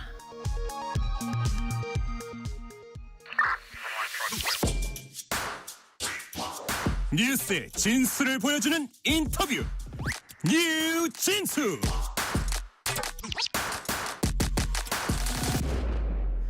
이재명 대통령이 오늘 취임 선서를 하고 공식 업무에 들어갔습니다. 이 대통령의 취임 일성은 모든 국민을 아우르고 섬기는 모두의 대통령이 되겠다는 것이었습니다. 윤석열 전 대통령 파면으로 인한 고리 선거인 만큼 새 정부는 인수위 없이 바로 출범했습니다. 오늘은 민주당 공동선대위원장 맡았던 전현희 민주당 최고위원과 새 정부 출범 관련 얘기를 주로 나눠보겠습니다. 자, 전현희 의원님, 어젯밤에 눈 좀 부치셨어요? 거의 잠을 못 이뤘습니다. 거의 뜬 눈으로 밤을 새셨군요. 네, 어제 이제 개표가 계속 진행됐잖아요. 예. 물론 이제 우리 후보가 대통령 유력 확정 이런 거는 거의 새벽 한 12시 전후로는 결정이 완전히 났는데 사실 제가 이번에 서울 총괄선대위원장을 맡았습니다. 네네. 공동선대위원장이지만 서울을 이제 제가 책임을 졌는데요. 지난 대선 때 서울이 한 5% 가까이 졌습니다. 그래서 서울이 승리하는 게 이제 제 책임이었고, 서울 선거를 진두지휘하셨군요. 예, 그리고 이제 우리 선게 이제 제 책임이었고, 서울 선거를 진두지휘하셨군요. 예, 그리고 이제 우리 성동 지역이 네. 지난 대선에서 10%로 차이로 졌습니다. 네, 요번엔 어땠어요? 한강벨트 이제 핵심 지역이라 여기에서 승리하는 게 서울의 승리를 가늠하는 중요한 그런 이제 잣대가 되는데요. 네네. 어제 새벽 한 2시 정도까지 치고 있었어요. 아, 그래요? 그래서 너무 이게 좀 불안하고 좀 또 민망한 거예요. 그래서 그 투표 상황을 보느라 밤새 정말 꼴딱 밤을 새웠는데 역전했습니까? 다행히 2% 정도 차이로 이겼습니다. 예. 그래서 지난 대선에 비해서 비교하면 한 12% 정도 이제 오른 거고요. 서울에서는 보니까 이 득표율이 오른 거 1위입니다. 그래서 좀 굉장히 다행이다. 예, 그렇게 생각합니다. 자, 우리 전현희 의원님 보니까 지금 목이 많이 쉬었어요. 네. 자, 소회 여쭤볼 거예요. 대통령 이재명 당선 확정되는 순간 어땠습니까? 정말 감동이었죠. 그리고 저도 모르게 눈물이 핑. 그동안 함께했던 이 정말 이제 끝났구나 이렇게 생각할 정도로 위기가 정말 많았습니다. 그런 순간들이 떠오르면서 저는 이제 대표랑 한 7, 8개월 정도 함께 한 셈인데요. 그분이 걸어왔던 그 인생의 역정이 정말로 한 사람이 겪기에는 정말 힘들고 어려운 그런 이제 역정을 겪어왔는데 그런 걸 견디고 이겨내면서 마침내 대한민국의 대통령으로 우뚝 선 것이 너무나 감동스럽고 또 굉장히 기대하는 마음 이런 것 때문에 이런저런 생각으로 가슴이 먹먹하고 눈물이 핑 돌았습니다. 네, 전현희 의원님은 오늘도 아주 바쁘셨을 것 같은데요. 오늘은 어떤 일정 소화하셨어요? 오늘 취임식보다 취임 선서식에 함께 했었고요. 그리고 또 해단식들이 좀 있어서 그런 거 이제 함께 했고, 그리고 언론 인터뷰, 방송 인터뷰 이런 게 이제 좀 오늘 바빴습니다. 그러니까요. 자, 이재명 대통령 득표율은 49.42%, 김문수 후보 41.15%. 자, 한 8.27%포인트 차이 났고. 자, 민심의 선택 어떻게 평가하세요? 사실 그보다 좀 더 차이가 날 거다 그렇게 기대를 했었습니다. 저희들이 여론조사나 여러 가지 지표상 상당히 한 10% 이상 차이가 난다고 예측은 했었는데 그래서 50% 넘지 않을까 이런 기대를 했었어요. 네. 근데 50%에 약간 못 미치는 그런 이제 득표를 했지만 그러나 역대 민주당 계열의 이 대통령 후보로서는 가장 큰 승리였고 또 이 국민들의 그 내란 심판이나 새로운 진짜 대한민국을 위한 그런 열망이 아주 강했던 그런 선거라는 것을 확인할 수 있었습니다. 네, 뭐 어떻게 보면 국민의힘은 영남하고 강원도 빼고는 이제 국민의힘 입장에선 다 졌는데, 근데 이렇게 지도를 보니까 빨간색과 파란색이 완전히 동서로 갈렸습니다. 네. 그래서 기존 정치 지형은 크게 바뀌지 않았다 이런 지적도 나오고요. 그래서 당내에서도 협치나 소통 강조하는 목소리가 나오고 있습니다. 이 부분은 어떻게 보세요? 매우 안타까운 현상이고요. 우리 앵커님께서도 지금 약간 남색과 붉은 계통을 입으셨는데 그렇게 됐네요. 네, 사실은 예. 남색과 붉은색은 우리 태극기의 그 태극 문양에도 두 개가 함께 어우러져서 태극을 그렇죠. 상징하잖아요. 그래서 우리 대한민국의 이 통합을 상징하는 태극 문양 가운데 그 이제 원처럼 사실은 통합이 되었으면 좋겠다. 그 딱 나눠져 있는 이런 지도를 보면서 매우 가슴이 아팠습니다. 그런데 가장 중요한 역할을 했던 것이 또 다름 아닌 정치다 이런 생각이 들었고요. 네. 또 반성을 해야겠다 그런 생각도 많이 했습니다. 이재명 대통령께서도 선거 내내 통합을 말씀을 하셨고 신발도 파랑과 빨강이 섞인 네. 신발을 신었고 우리 대선 이 로고도 이렇게 빨강과 파랑이 섞여 있는 오늘 그런- 넥타이도 그랬던 것 네, 같아요. 그래서 이재명 대통령께서 대한민국이 동서로 나눠진 이 빨강과 파랑, 진보와 보수로 나눠진 이 대한민국의 이념 이 상황을 네. 하나로 뭉쳐서 그런 뭐 보수, 진보, 동서, 뭐 가진 자, 덜 가진 자 이런 식으로 나누는 정치는 앞으로 지향하실 거다 이런 기대를 합니다. 네. 자, 오늘 이제 뭐 인수위 없이 바로 출범하는 새 정부 이제 그렇잖아요. 이 네. 거리 선거니까 새 정부의 가장 시급한 과제 우리 전현희 최고위원님 뭐라고 보십니까? 오늘 취임 선서에서 대통령께서 이제 여러 가지 과제를 제시를 했지만 가장 중요한 과제로 꼽은 것은 하나는 내란 종식, 하나는 민생과 경제 회복 네. 두 가지 과제였습니다. 그중에서도 보다 방점을 찍은 것은 저는 민생 경제 회복이다 이렇게 생각합니다. 당장 오늘부터 민생 관련 TF를 만들어서 작동을 시키고 네. 민생을 살리는 데 매진하겠다 이런 말씀도 하셨고요. 네. 또 정책실장으로 내정되신 이한주 우리 박사님께서도 이 민생을 위해서 지금 민간 합동으로 민생 TF를 만들어서 가동시키겠다. 그래서 가장 지금 국민들의 먹고 사는 문제를 우선적으로 해결하겠다. 네. 이런 것을 이제 강조를 하셨습니다. 그래서 제일 중요한 과제다. 이렇게 생각하고요. 상대적으로 내란 종식은 이번에 대선에서 나타난 국민들의 민심이다 생각합니다. 그래서 내란을 종식하고 헌정 질서를 다시 바로 세워라.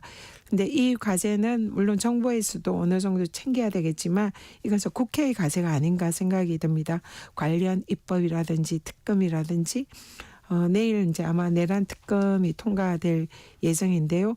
이런 걸 통해서 내란 종식에 국회가 좀 더 챙기는 네. 그런 모습을 보일 것 같습니다. 네. 제가 그 부분은 조금 있다가 또 한번 다시 강조해서 질문을 드리고요. 네. 약간 일정에 관한 거 한 두 개만 질문 드릴게요. 이게 오늘은 취임 선서 형식으로 이제 저 선서식을 했잖아요. 네. 이게 7월 17일 날 제헌절 기념식과 맞물려서 임명식 여는 방안도 검토되고 있는데 이건 어떻게 한다는 겁니까?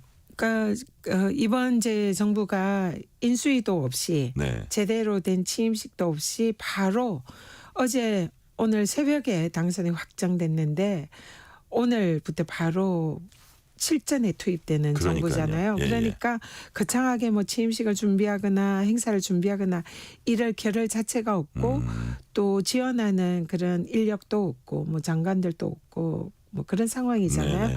그래서 오늘은 약식으로 대통령으로 취임한다. 이것을 국회 본회의장 로텐더 홀에서 취임을 하는 이제 선서를 하는 그런 행사를 했고요. 네. 그렇지만 이번 정권은 국민들이 만들어준 정권이잖아요. 강장에서 시민들이 빛의 혁명으로 내란을 종식하고 새로운 정부를 출범시켰기 때문에 국민들과 함께하는 그런 그래서 국민들이 대통령을 임명했다. 그래서 국민 주권의 대한민국이 다시 출범한다 이런 의미로 네. 그런 형식의 취임식을 7월 17일 제헌절에 네네. 가질 예정입니다. 그래서 그렇군요. 상대적으로 헌정 질서를 바로 세우는 그런 정부의 출범이다 이런 의미도 있는 것 같습니다. 일단 그 용산 대통령실로 가셨어요. 네. 그래서 근데 이 보안 문제가 좋지 않다 이런 말씀, 청와대가 최적이다 이런 말씀을 많이 해 오셔서 이제 청와대로 좀 준비가 되면 들어갈 걸로 예상했는데 그 시점은 언제쯤 될까요? 일단 용산은 용산으로 옮길 때부터 좀 얘기가 많았잖아요. 근처에 한미연합 사나 뭐 이런 도감청 우려 네. 그리고 드론이 실제로 거기에 침입한 적도 있었고요. 그래서 아무래도 보안이 굉장히 취약하다. 네. 그런 이제 지적들이 있어서 청와대를 다시 이제 활용을 하려고 하는데 청와대도 그동안 유원지로 개방이 되어 있기 때문에 여러 가지 이제 그런 보안이나 이런 부분의 점검도 필요하고 네. 또 청와대가 보면 좀 약간 비효율적인 동선과 업무에 약간은 좀 효율적이지 않은 이런 구조를 가지고 있습니다. 네네. 그래서 청와대에 근무하는 직원들과 또 대통령의 이런 동선 문제라든지 그런 것 때문에 좀 리모델링이 필요하기 때문에 한 6개월 정도는 그런 새롭게 시설 정비를 하는 시간을 가진 이후에 용산에서 청와대로 그렇군요. 이전할 것 같습니다. 그러니까 연말이나 연초가 되겠네요. 그렇게 될 것 같습니다. 예. 네. 청와대 이전은 연말이나 연초가 될 것 같다. 자, 이거 기사로 써도 되겠는데. 그죠? 여튼 다음 질문으로 가볼게요. 오늘 오후에 첫 인선안 나왔습니다. 초대 국무총리 후보자의 김민석 의원, 그다음에 국정원장 후보자의 이종석 전 통일부 장관, 뭐 안보실장, 여기부터 이제 참모입니다. 안보실장 위성락 의원, 대통령 비서실장 73년생 강훈식 의원, 대변인 강유정 의원, 뭐 이런 인선 배경을 한마디로 딱 얘기하면 어떤 인선이라고 보세요? 이재명 대통령께서 그동안 호흡을 맞춰오면서 실력과 능력이 검증된 인사들이다. 그리고 바로 실전에 투입을 하더라도 네. 뭐 준비 연습 없이 훌륭하게 일을 해낼 수 있는 적재적소에 가장 필요한 인재를 배치를 했다. 그렇게 생각합니다. 네. 우리 김민석 총리 지금 이제 지명자께서는 그 뭐 대표 시절부터 이미 수석 최고위원으로서 집권 플랜 본부장을 맡으셔서 우리가 집권할 때를 준비한 그런 일을 뭐 정책이나 모든 분야에서 네. 준비를 해오셨기 때문에 또 여야 간을 아우르는 그런 정치력을 가지고 있는 분이기 때문에 가장 적합한 그런 인사를 임명하셨다. 이렇게 생각이 들고요. 네.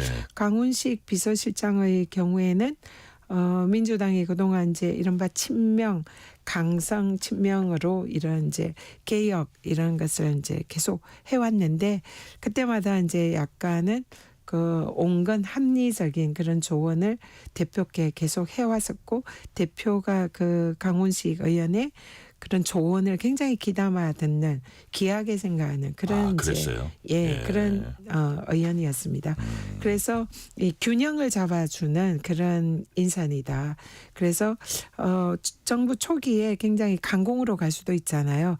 거기에 온건하고 합리적인 그런 또 상대방의 의견을 전달해 줄 수도 있는 그러면서도 개혁적인 이미지가 있는 그런 아주 좋은 인선이다 이렇게 생각합니다. 제가 문자 2개만 소개해 드릴게요. 4222님이 이재명 대통령 취임 정말 축하드려요. 그리고 늘 초심으로 어려운 나라를 경제 민심을 잘 챙겨주세요. 박봉남 님이 온 국민을 향하는 모두의 대통령이 되셨으면 좋겠습니다. 새로운 대한민국을 응원합니다. 모두의 뉴스레터 K 응원합니다. 감사합니다. 좋은 말씀 주셨고요. 자, 이 부분 이제 이재명 대통령도 그렇고 이제 의원님도 그렇고 통합이 중요하다. 그리고 이걸 반드시 통합을 해 나가야 된다. 요거 하나 있고 내란 극복이 중요하다 이제 하잖아요. 그래서 국민의힘 쪽에서는 뭐 이런 우려도 있는 것 같아요. 내란 극복이라는 게 자칫 선을 잘못 넘으면 이게 정치 보복이 될 수도 있다. 그래서 이게 내란 극복을 한다면서 통합에 저해가 되면 어떠냐 이런 우려도 상대 당에서 좀 나오거든요. 이런 부분 잘 조화를 할 수 있을까요? 네, 뭐 충분히 하실 거다 생각하고요. 통합의 경우에는 오늘 이제 국회에서 그 취임 선서를 마친 이후에 국회의장과 여야 대표가 같이 오찬을 했습니다. 이재명 대통령과. 그래서 그때 그 자리에서 이재명 대통령이 야당 대표들에게 앞으로 자주 만나자, 소통도 자주 하자, 내가 전화도 자주 하겠다, 또 함께하는 자리를 자주 만들겠다 이렇게 말씀하셨는데 저는 실천할 거다 생각합니다. 이재명 대통령이 야당 대표 시절에 윤석열 대통령이 야당 대표를 무시하고 소통도 하지 않고 굉장히 홀대했잖아요. 그 결과 이 사실 당정이나 이런 국회나 정부의 관계가 굉장히 멀어졌고 사실상 이 그 분열, 갈등 이게 사실 국정의 발목을 잡았잖아요. 네. 대통령 입장에서는 국회와 함께 가는 게 매우 중요합니다. 그래서 이재명 대통령은 이미 야당 대표 시절에 그것을 충분히 몸으로 체험을 했기 때문에 그런 우를 범하지 않을 거다. 그래서 야당과의 소통이 얼마나 중요한지를 잘 알고 있기 때문에 실천에 옮길 거다. 그래서 통합을 실천할 거다 이렇게 생각하고요. 네. 내란 극복과 이 통합은 이 사실은 다른 문법입니다. 내란 극복은 지금 사상 초유의 이 군사 쿠데타와 내란 범죄, 그게 동조한 그런 여러 가지 이제 내란 공범들에 대한 형사 처벌 책임 문제잖아요. 이것은 대한민국 민주주의, 법치주의를 바로 세우고 헌정 질서를 바로 세우는 문제입니다. 범죄에 대한 그의 책임이죠. 그리고 정치 보복과 이거 혼돈을 하는데 정치 네. 보복은 없는 죄를 만들어서라도 저 사람을 타겟으로 해가지고 표적 삼아서 거기에 공작에 가까운 이런 수사기관, 권력기관을 동원한 탄압이거든요. 그렇기 때문에 전혀 다르다. 예, 이 내란 극복은 있는 죄, 범했던 죄를 진상을 규명해서 책임을 지우는 것이고 정치 보복은 없는 죄도 만들어서 표적으로 탄압하는 거기 때문에 두 개는 전혀 다른 문제다. 그래서 이 책임은 확실하게 지우되 네. 야당과 그리고 국회와의 통합, 그럼 가진 자와 덜 가진 자, 그리고 동과 서, 보수와 진보, 빨강과 파랑 구별하지 않고 통합해서 함께 가겠다. 이것이 이재명 대통령이 지금 정치 철학으로 저는 반드시 실천할 거다 생각합니다. 네, 좀 첨예한 쟁점이기도 하고 또 뭐 이게 통합하고도 또 어떻게 보면 간접적으로 영향을 끼칠 수 있어서 제가 그 또 법사위에도 계시잖아요. 네, 네. 그래서 이제 법적인 것도 조금 여쭤볼게요. 예를 들어서 첫 번째 내일 아마 내란 특검, 김건희 여사 특검, 해병대원 특검 이게 내일 처리하겠다고 소속 의원들에게 이제 민주당 뭐 원내대표실에서 보낸 이제 문자를 보냈다고 합니다. 네. 그 새 정부가 출범했잖아요. 네. 검찰에 맡기는 것보다 그래도 특검이 더 낫다고 보시는 거예요? 일단 저는 지금 현재 정무입니다. 법사위 예. 하다가 옮겼고요. 그러시군요. 네네. 예. 그 내용에 대해서는 이미 저희 지도부에서 충분히 논의를 했고요. 우리 의원들 사이에 공감대가 있는 사안입니다. 지난 정권 때에 사실상 이 최혜병 특검이라든지 김건희 특검, 네.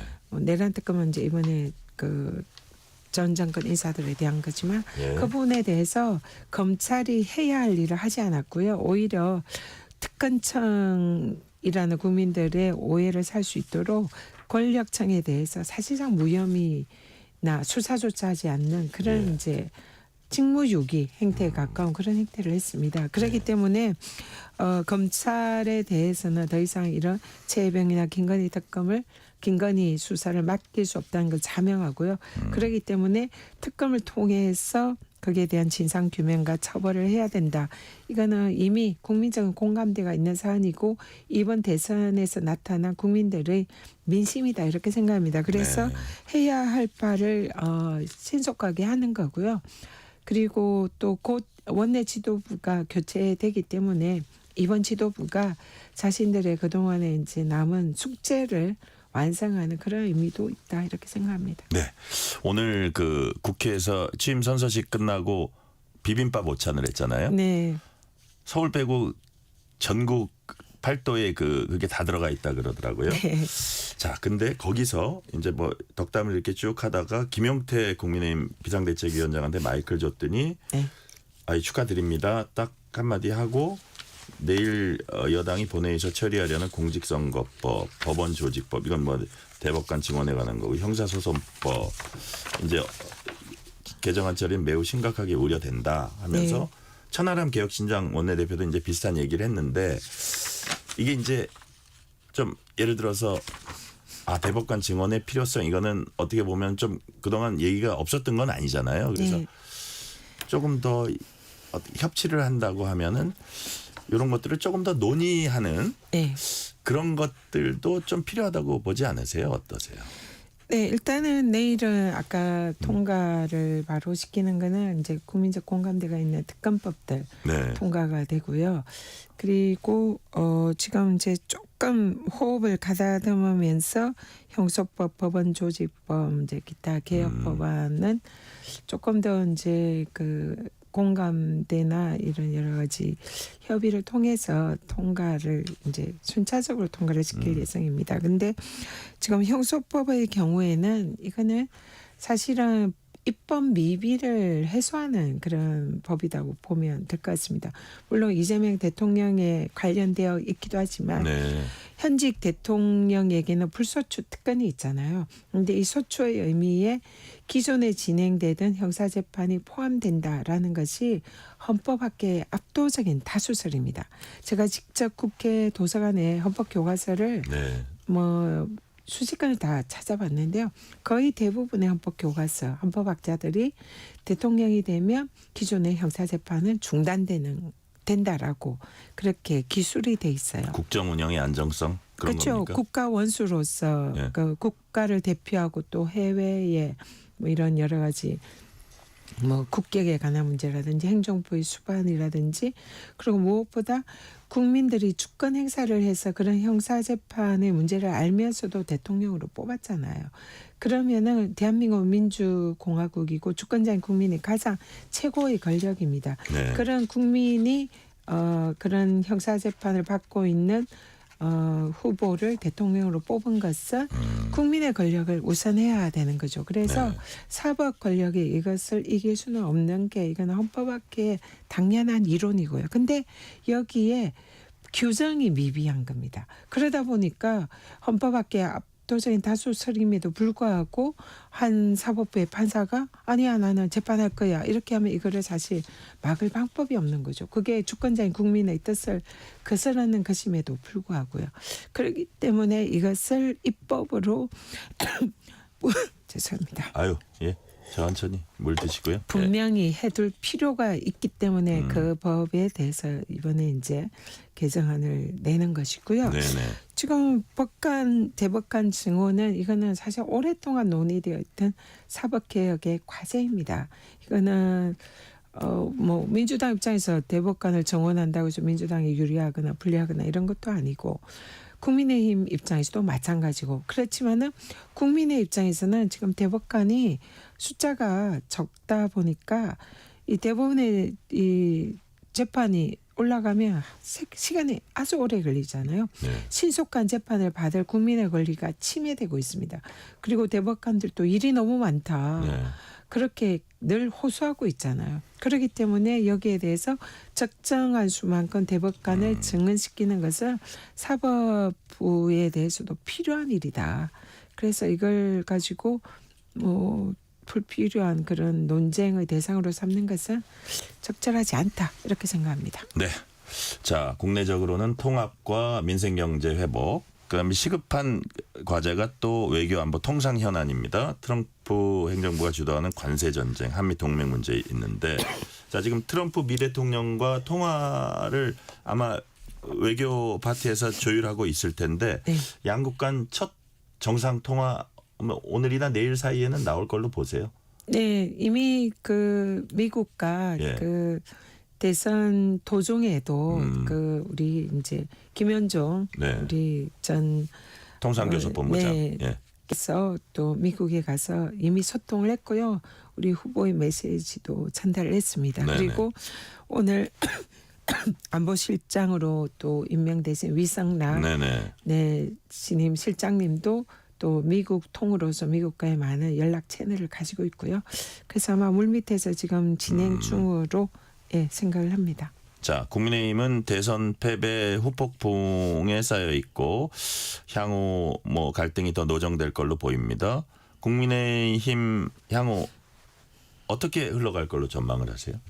국민의힘이 사실 이번 대선에서 사실 윤석열 내란 이제 수괴 혐의자 전직 대통령과 전련하고 내란과 군사 쿠데타에 대해서 제대로 국민들에게 사과하고 그리고 또 후보를 뽑는 과정에서 누구나 수긍할 수 있는 그런 과정과 절차를 거쳐서 후보를 뽑았고 또 국민들에게 정말 진솔하게 사과를 했다면 모든 게 가정법입니다.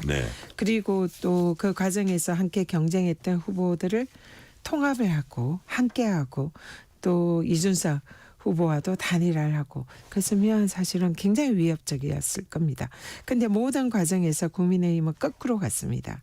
그리고는 지금 대선 이후에도 그런 과정을 밟는다면 이후에 또 반성하고 통합해서 국민들에게 사죄하고 윤석열과 전련하고 내란에 대해서 선을 끊는 그런 걸 한다면 얼마든지 국민의 지지를 다시 받을 수 있는 정당으로 거듭날 수 있을 거다 생각하는데요.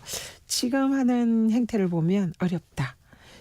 그리고 지금 저 정당은 계속 저렇게 가면 극우화돼서 극우 정당으로 가고 급기야는 분단까지 되지 않을까. 그리고 앞으로 저 국민의힘 세력이 다시 재집권하는 것도 쉽지 않겠다. 그런 이제 사실은 경쟁하는 입장에서는 걱정이 됩니다. 사실은 양 날개가 이렇게 함께 또 서로 경쟁하면서 국민들을 위해서 섬기는 그런 게 바람직하잖아요. 그래서 국민의힘이 정답은 이미 있습니다. 그렇기 때문에 국민들의 민심과 뜻을 잘 살펴서 건전한 보수 정당으로 다시 거듭나기를 정말 간절히 바랍니다. 네, 시간 관계상 오늘 말씀은 여기까지 듣겠습니다. 지금까지 전현희 민주당 최고위원이었습니다. 의원님 말씀 감사합니다. 네, 고맙습니다. 편지 왔습니다. 퇴근길 지친 당신에게 힘이 되는 뉴스를 전해드립니다. 매일 저녁 당신과 함께 읽는 세상 이야기. KBS 1라디오 뉴스레터 K.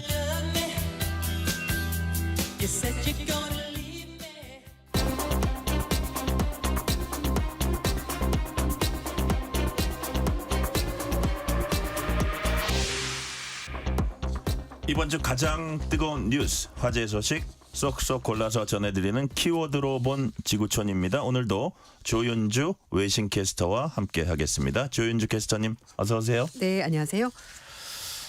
자, 이재명 대통령 당선에 대해서 미국을 비롯한 주요국들의 당선 축하 메시지가 이어졌습니다. 어떤 내용입니까? 일단 이제 미국과 일본 쪽의 입장이 나왔는데요. 네. 미국에서는 한국은 자유롭고 공정한 선거를 치렀지만 중국의 개입을 우려한다는 이례적인 반응을 보였습니다. 네, 백악관 관계자가 한미 동맹은 철통까지 경고하다라고 말하면서 한국이 자유롭고 공정한 선거를 치렀지만 미국은 중국이 전 세계 민주 국가들에게 간섭하고 영향을 행사하는 것을 우려하고 반대한다고 말했습니다. 미 국무부, 국방부도 대통령 당선에 대해서 입장을 밝혔는데요. 마코 루비오 국무장관이 미국과 한국은 상호 방위 조약과 공유하는 가치 그리고 깊은 경제적 유대관계를 기반으로 동맹에 대한 철통 같은 헌신을 공유하고 있다라고 밝혔습니다. 그리고 이시바 시게루 일본 총리도 이재명 대통령 당선에 대해서 한국 민주의 결과라면서 취임을 축하한다고 밝혔고요. 올해가 또 한국과 일본 국교 정상화 60주년이거든요. 그걸 얘기를 하면서 민간을 포함해서 한일 교류가 더욱더 활발히 진행됐으면 좋겠다라고 말했고 정상회담도 가졌으면 좋겠다 이렇게 입장을 밝혔습니다. 유럽연합 측에서도 이재명 대통령 당선 축하하면서 전략적 파트너십을 강화하기를 기대한다고 밝혔습니다. 네. 그렇다면 그 외신 반응은 어땠어요? 네. 외신들은 한국의 정치 혼란이 6개월 만에 특히 외교 안보 분야에서 한국과 미국 사이에 조용한 위기가 점점 커지고 있다라고 진단하고 있는데요. 미국의 전문가들은 이 대통령이 한미 동맹을 강조하면서도 또 중국과 미국 간의 균형 외교를 원하기 때문에 중국을 견제하는 미국 정부와 마찰을 빚을 가능성이 있다라고 진단했습니다. 뉴욕타임즈는 이재명 대통령의 향후 과제에 대해서 이 당선인은 한국의 침체된 경제를 회복시킬 방법을 찾고 있고 또 트럼프 대통령과 관세 협상도 벌여야 되기 때문에 이런 부분에서 미국과 중국 사이에서 한국이 그 문제를 잘 헤쳐나가야 될 것이라고 진단했습니다. 네. 그리고 이번 선거가 한국의 회복 탄력성 resiliency 네, 맞아요. 그러죠. 보여줬다. 이런 평가도 나왔죠. 네, 맞습니다. 이번 선거가 한국의 회복력이 있는 민주주의의 또 하나의 결정적인 순간이 됐다라고 AP통신이 평가했고요. 네.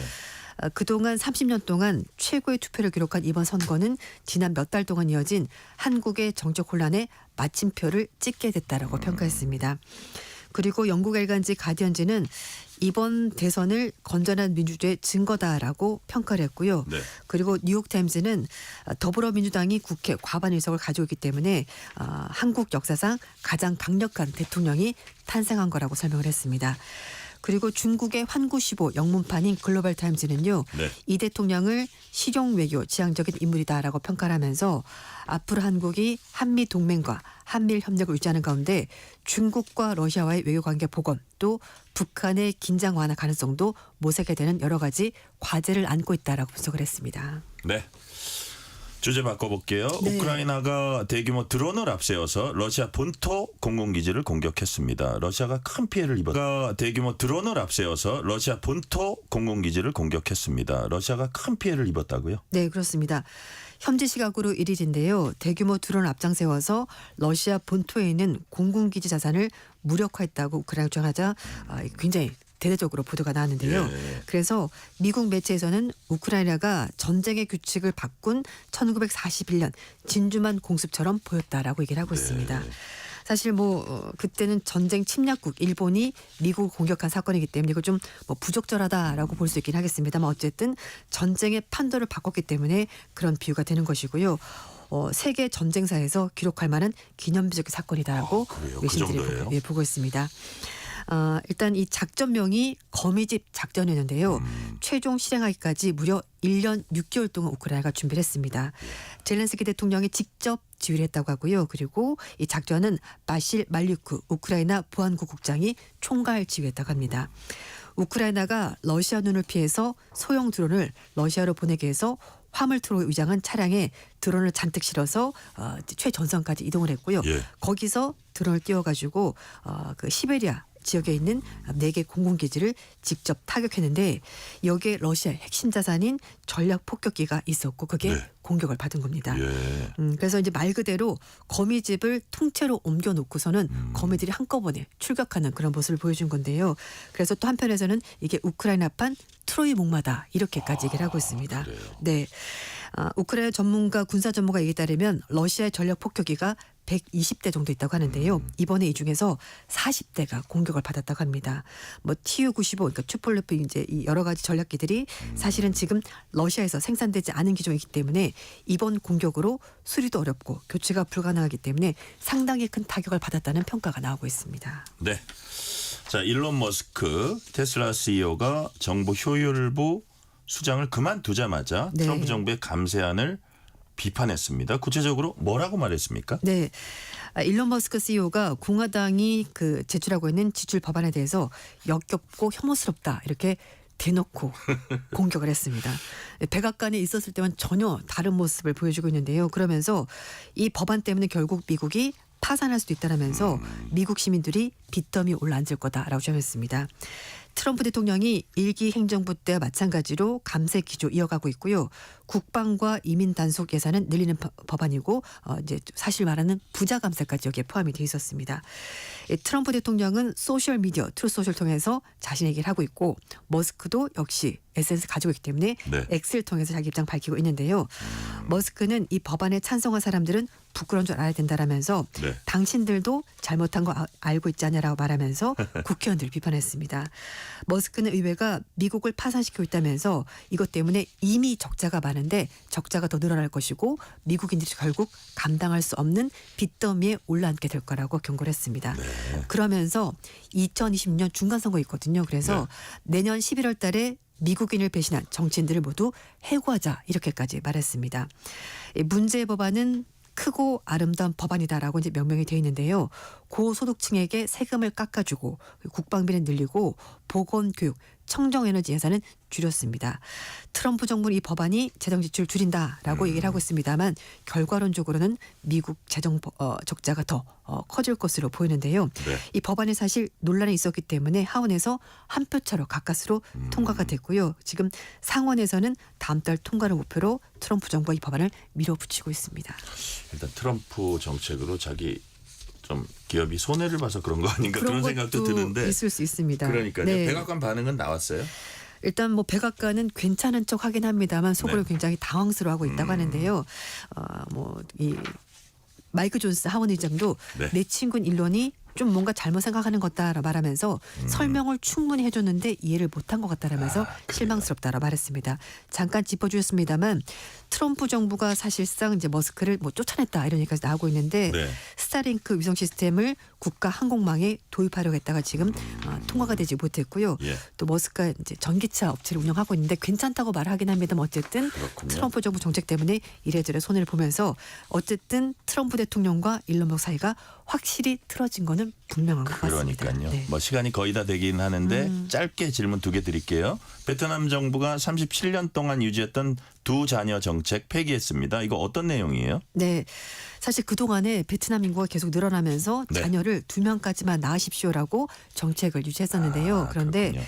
베트남도 이제 고령화가 진행이 되면서 출산이 떨어지고 있거든요. 그래서 이제는 몇 명까지 낳아라라는 기준이 없어지고 원하는 만큼 충분히 아이를 낳아도 괜찮습니다라면서 법이 바뀌게 된 겁니다. 네. 작년 12월 달 기준 베트남의 합계 출산율이 1.91명. 사상 최저치로 떨어졌습니다. 우리가 보기엔 여전히 많다라고 보겠습니다만 그러나 네. 과거에 비해서는 많이 떨어진 거고요. 그래서 인구가 줄어들다 보니까 이제 이렇게 아이를 낳는 숫자를 제한하는 것을 없애기로 결정을 했습니다. 네. 유엔 인구기금에 따르면 베트남의 인구 고령화가 빠르게 진행되고 있어서 고령화 사회에서 이제 인구 전환이 필요하기 때문에 이렇게 정책이 바뀌는 것이다라고 설명을 했습니다. 네, 마지막 질문 짧게 드릴게요. 커피 건강에 좋다, 좋지 않다 막 갑론을박이 있습니다.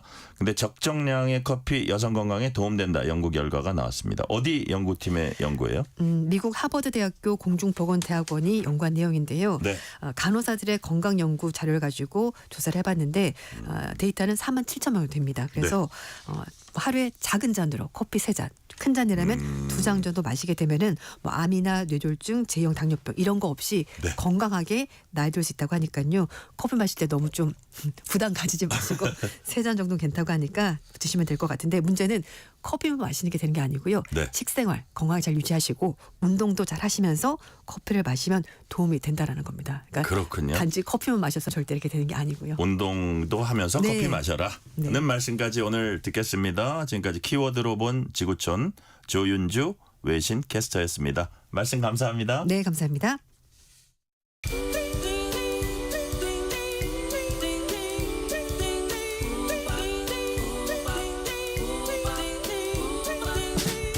오늘 하루 뉴스를 정리해주는 다정한 편지 한 통.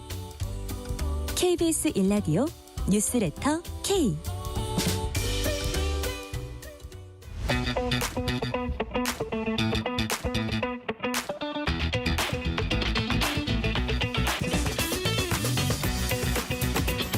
알면 독이 아니라 득이 되는 법 이야기. 법이든 성대.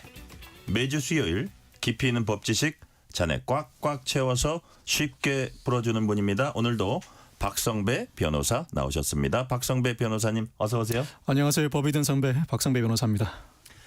자, 사전투표부터 어제 본투표까지 크고 작은 선거법 위반이 잇따랐습니다.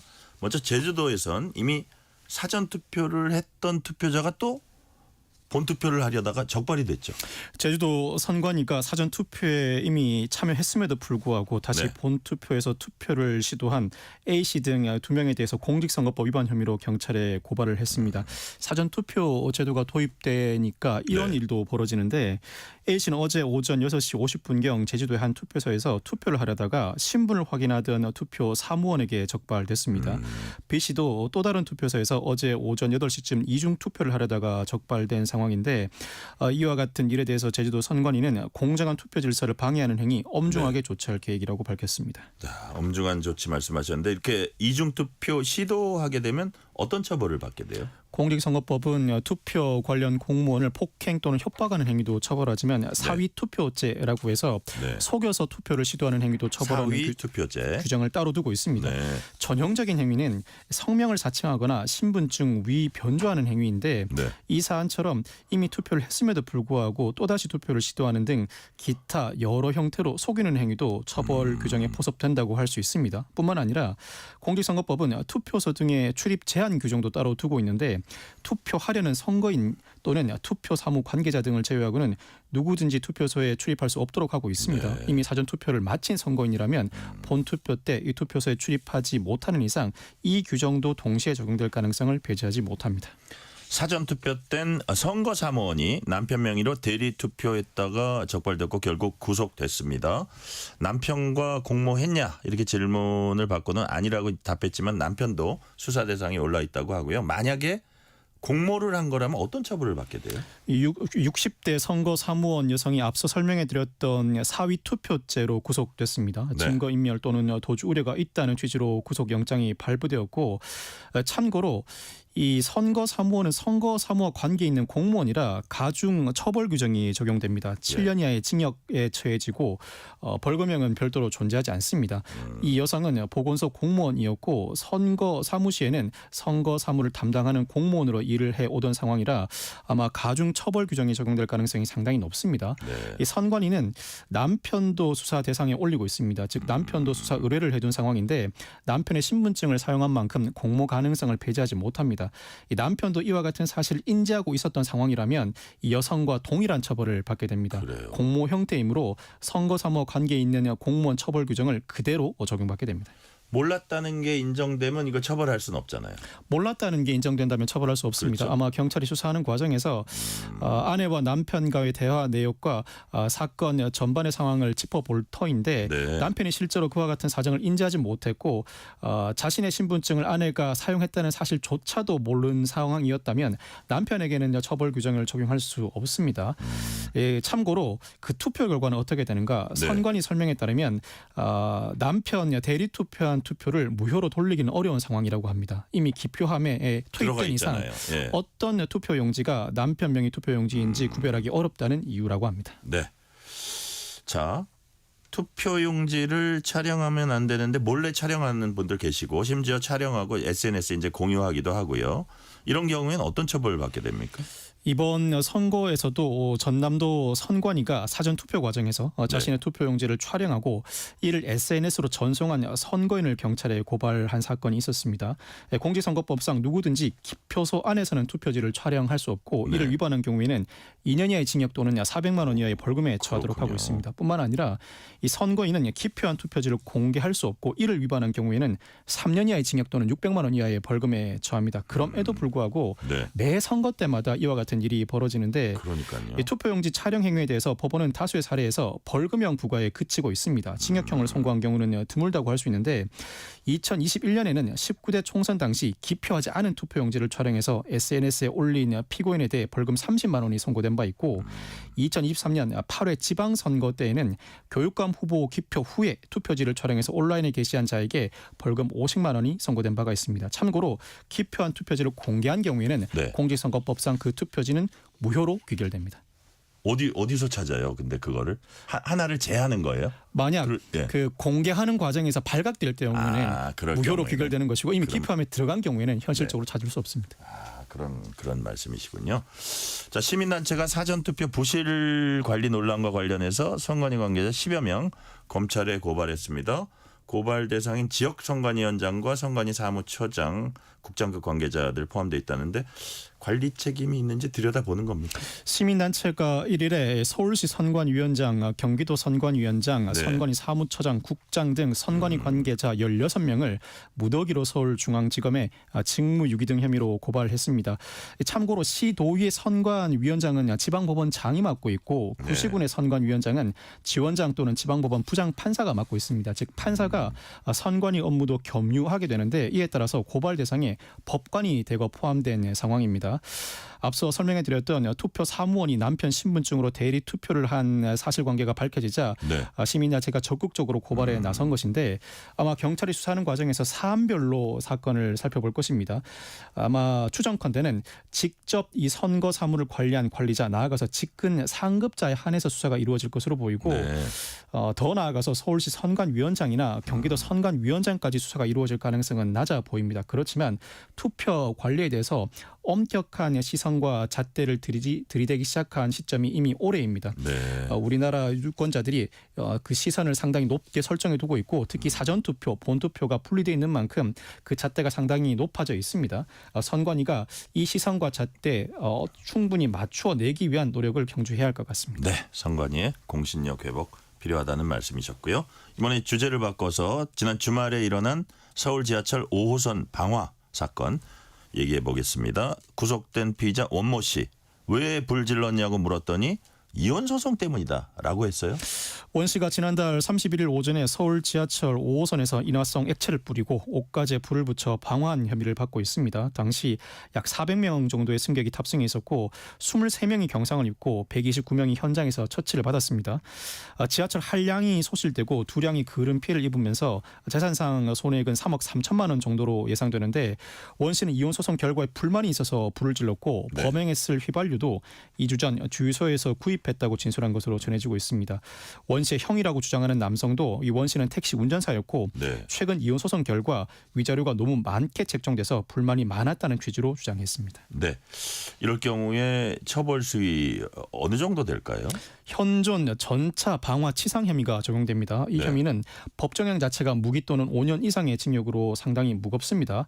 특히 다수의 인명피해가 발생한 상황이고 경상이라고 하더라도 다수의 인명피해라고 충분히 평가할 수 있습니다. 계획적 범행인데다 중대한 재산상 피해도 발생했습니다. 무엇보다도 범행 동기가 상당히 부적절합니다. 구속영장을 발부한 재판부도 도주 우려가 높고 공공의 안전에 심대한 위협을 야기했으며 납득할 수 없는 범행 동기를 제시했다고 지적하고 있는데 참고로 이 원 씨는 범행 당시에 음주나 마약 복용 상태는 아니었다고 합니다. 이상 동기 범죄 여부를 판단하기 위해서 경찰이 심리 분석에 나설 전망인데 여타 양형 가중 사유가 존재하는 이상 적어도 징역 6년에서 11년 사이 상황에 따라서는 징역 10년 이상이 선고될 가능성도 배제하지 못합니다. 그러니까요. 불특정 다수를 대상으로 한 그런 그 범죄였는데 자 2003년인가요? 대구 지하철 참사 있었는데 그때 방화범에게 어떤 형이 내려졌어요? 2003년 대구 지하철 참사 당시에는 300여 명의 사상자가 발생했습니다. 구체적으로는 192명이 숨졌고 151명이 다치는 사건이었는데 이 사건에서도 피고인은 자신의 처지를 피관해 범행을 저질렀다고 진술한 바 있습니다. 이 사건에서 피고인은 대법원이 무기징역을 확정했습니다. 참고로 검찰은 피고인에게 사형을 구형했습니다. 오히려 이번에 발생한 사건과 비교적 유사한 사건이라면 2014년 서울 지하철 3호선 방화 사건을 들 수 있는데 당시에도 370명의 승객이 긴급 대피했고 경상자는 1명이 발생했습니다. 불과 1명의 경상자가 발생한 사건임에도 불구하고 피고인에게 징역 5년이 선고됐습니다. 당시 피고인도 민사소송 패소에 불만을 가지고 범행을 저질렀다고 진술했고 재판부는 징역 5년을 선고하면서 다시는 이와 같은 범행이 발생하지 않도록 경고할 필요성이 높다고 지적한 바 있습니다.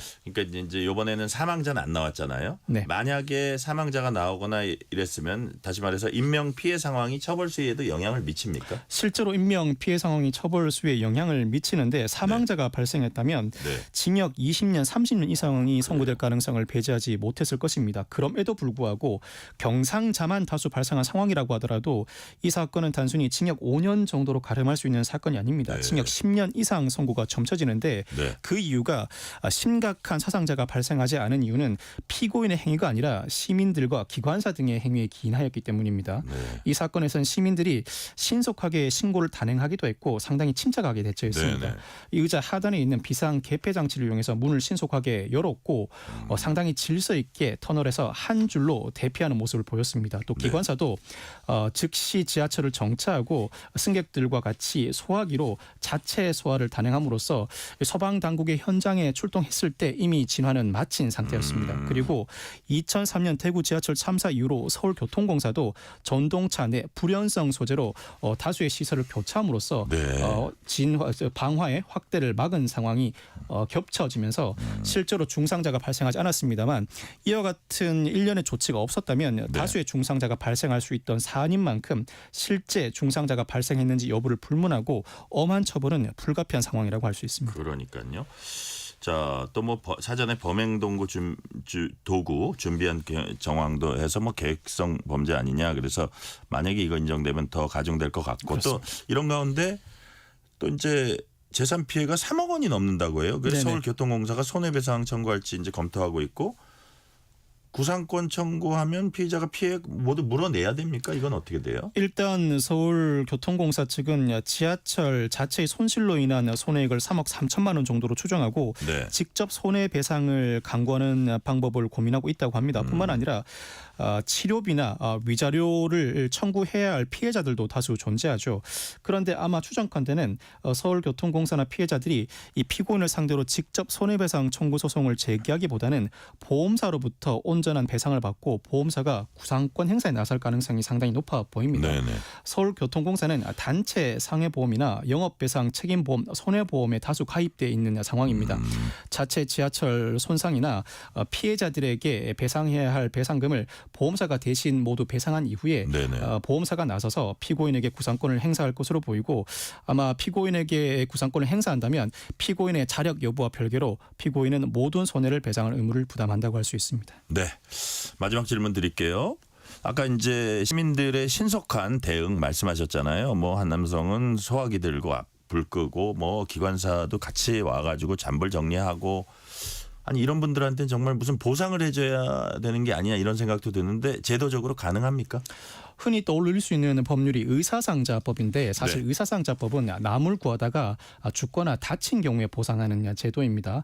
물론 지하철에서 방화를 진압하거나 다른 사람의 인명을 구하고자 하는 행위도 의사상자법이 규율하는 구조행위로서 그 과정에서 부상을 입은 의상자가 실제로 존재한다면 이 의상자에게 보상금을 지급하고 의료급여도 상당히 폭넓게 지급됩니다. 실제로 의상자가 발생했을 가능성을 배제하지 못합니다.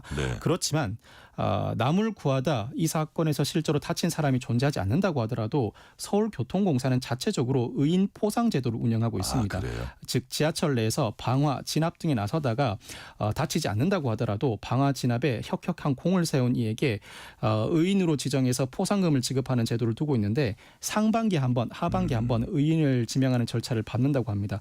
포상금 등 여타 혜택이 주어지는 만큼 특히 이 사안의 경우에는 의인 포상 제도가 충분히 적용될 수 있는 사안으로 여겨집니다. 네, 법이 든 성배 여기까지 말씀 듣겠습니다. 지금까지 박성배 변호사였습니다. 말씀 감사합니다. 감사합니다.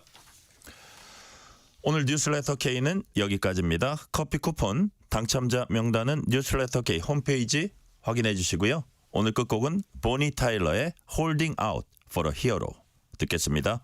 오늘도 함께해 주신 청취자 여러분 진심으로 감사드립니다. 지금까지 뉴스레터 K 전종철입니다.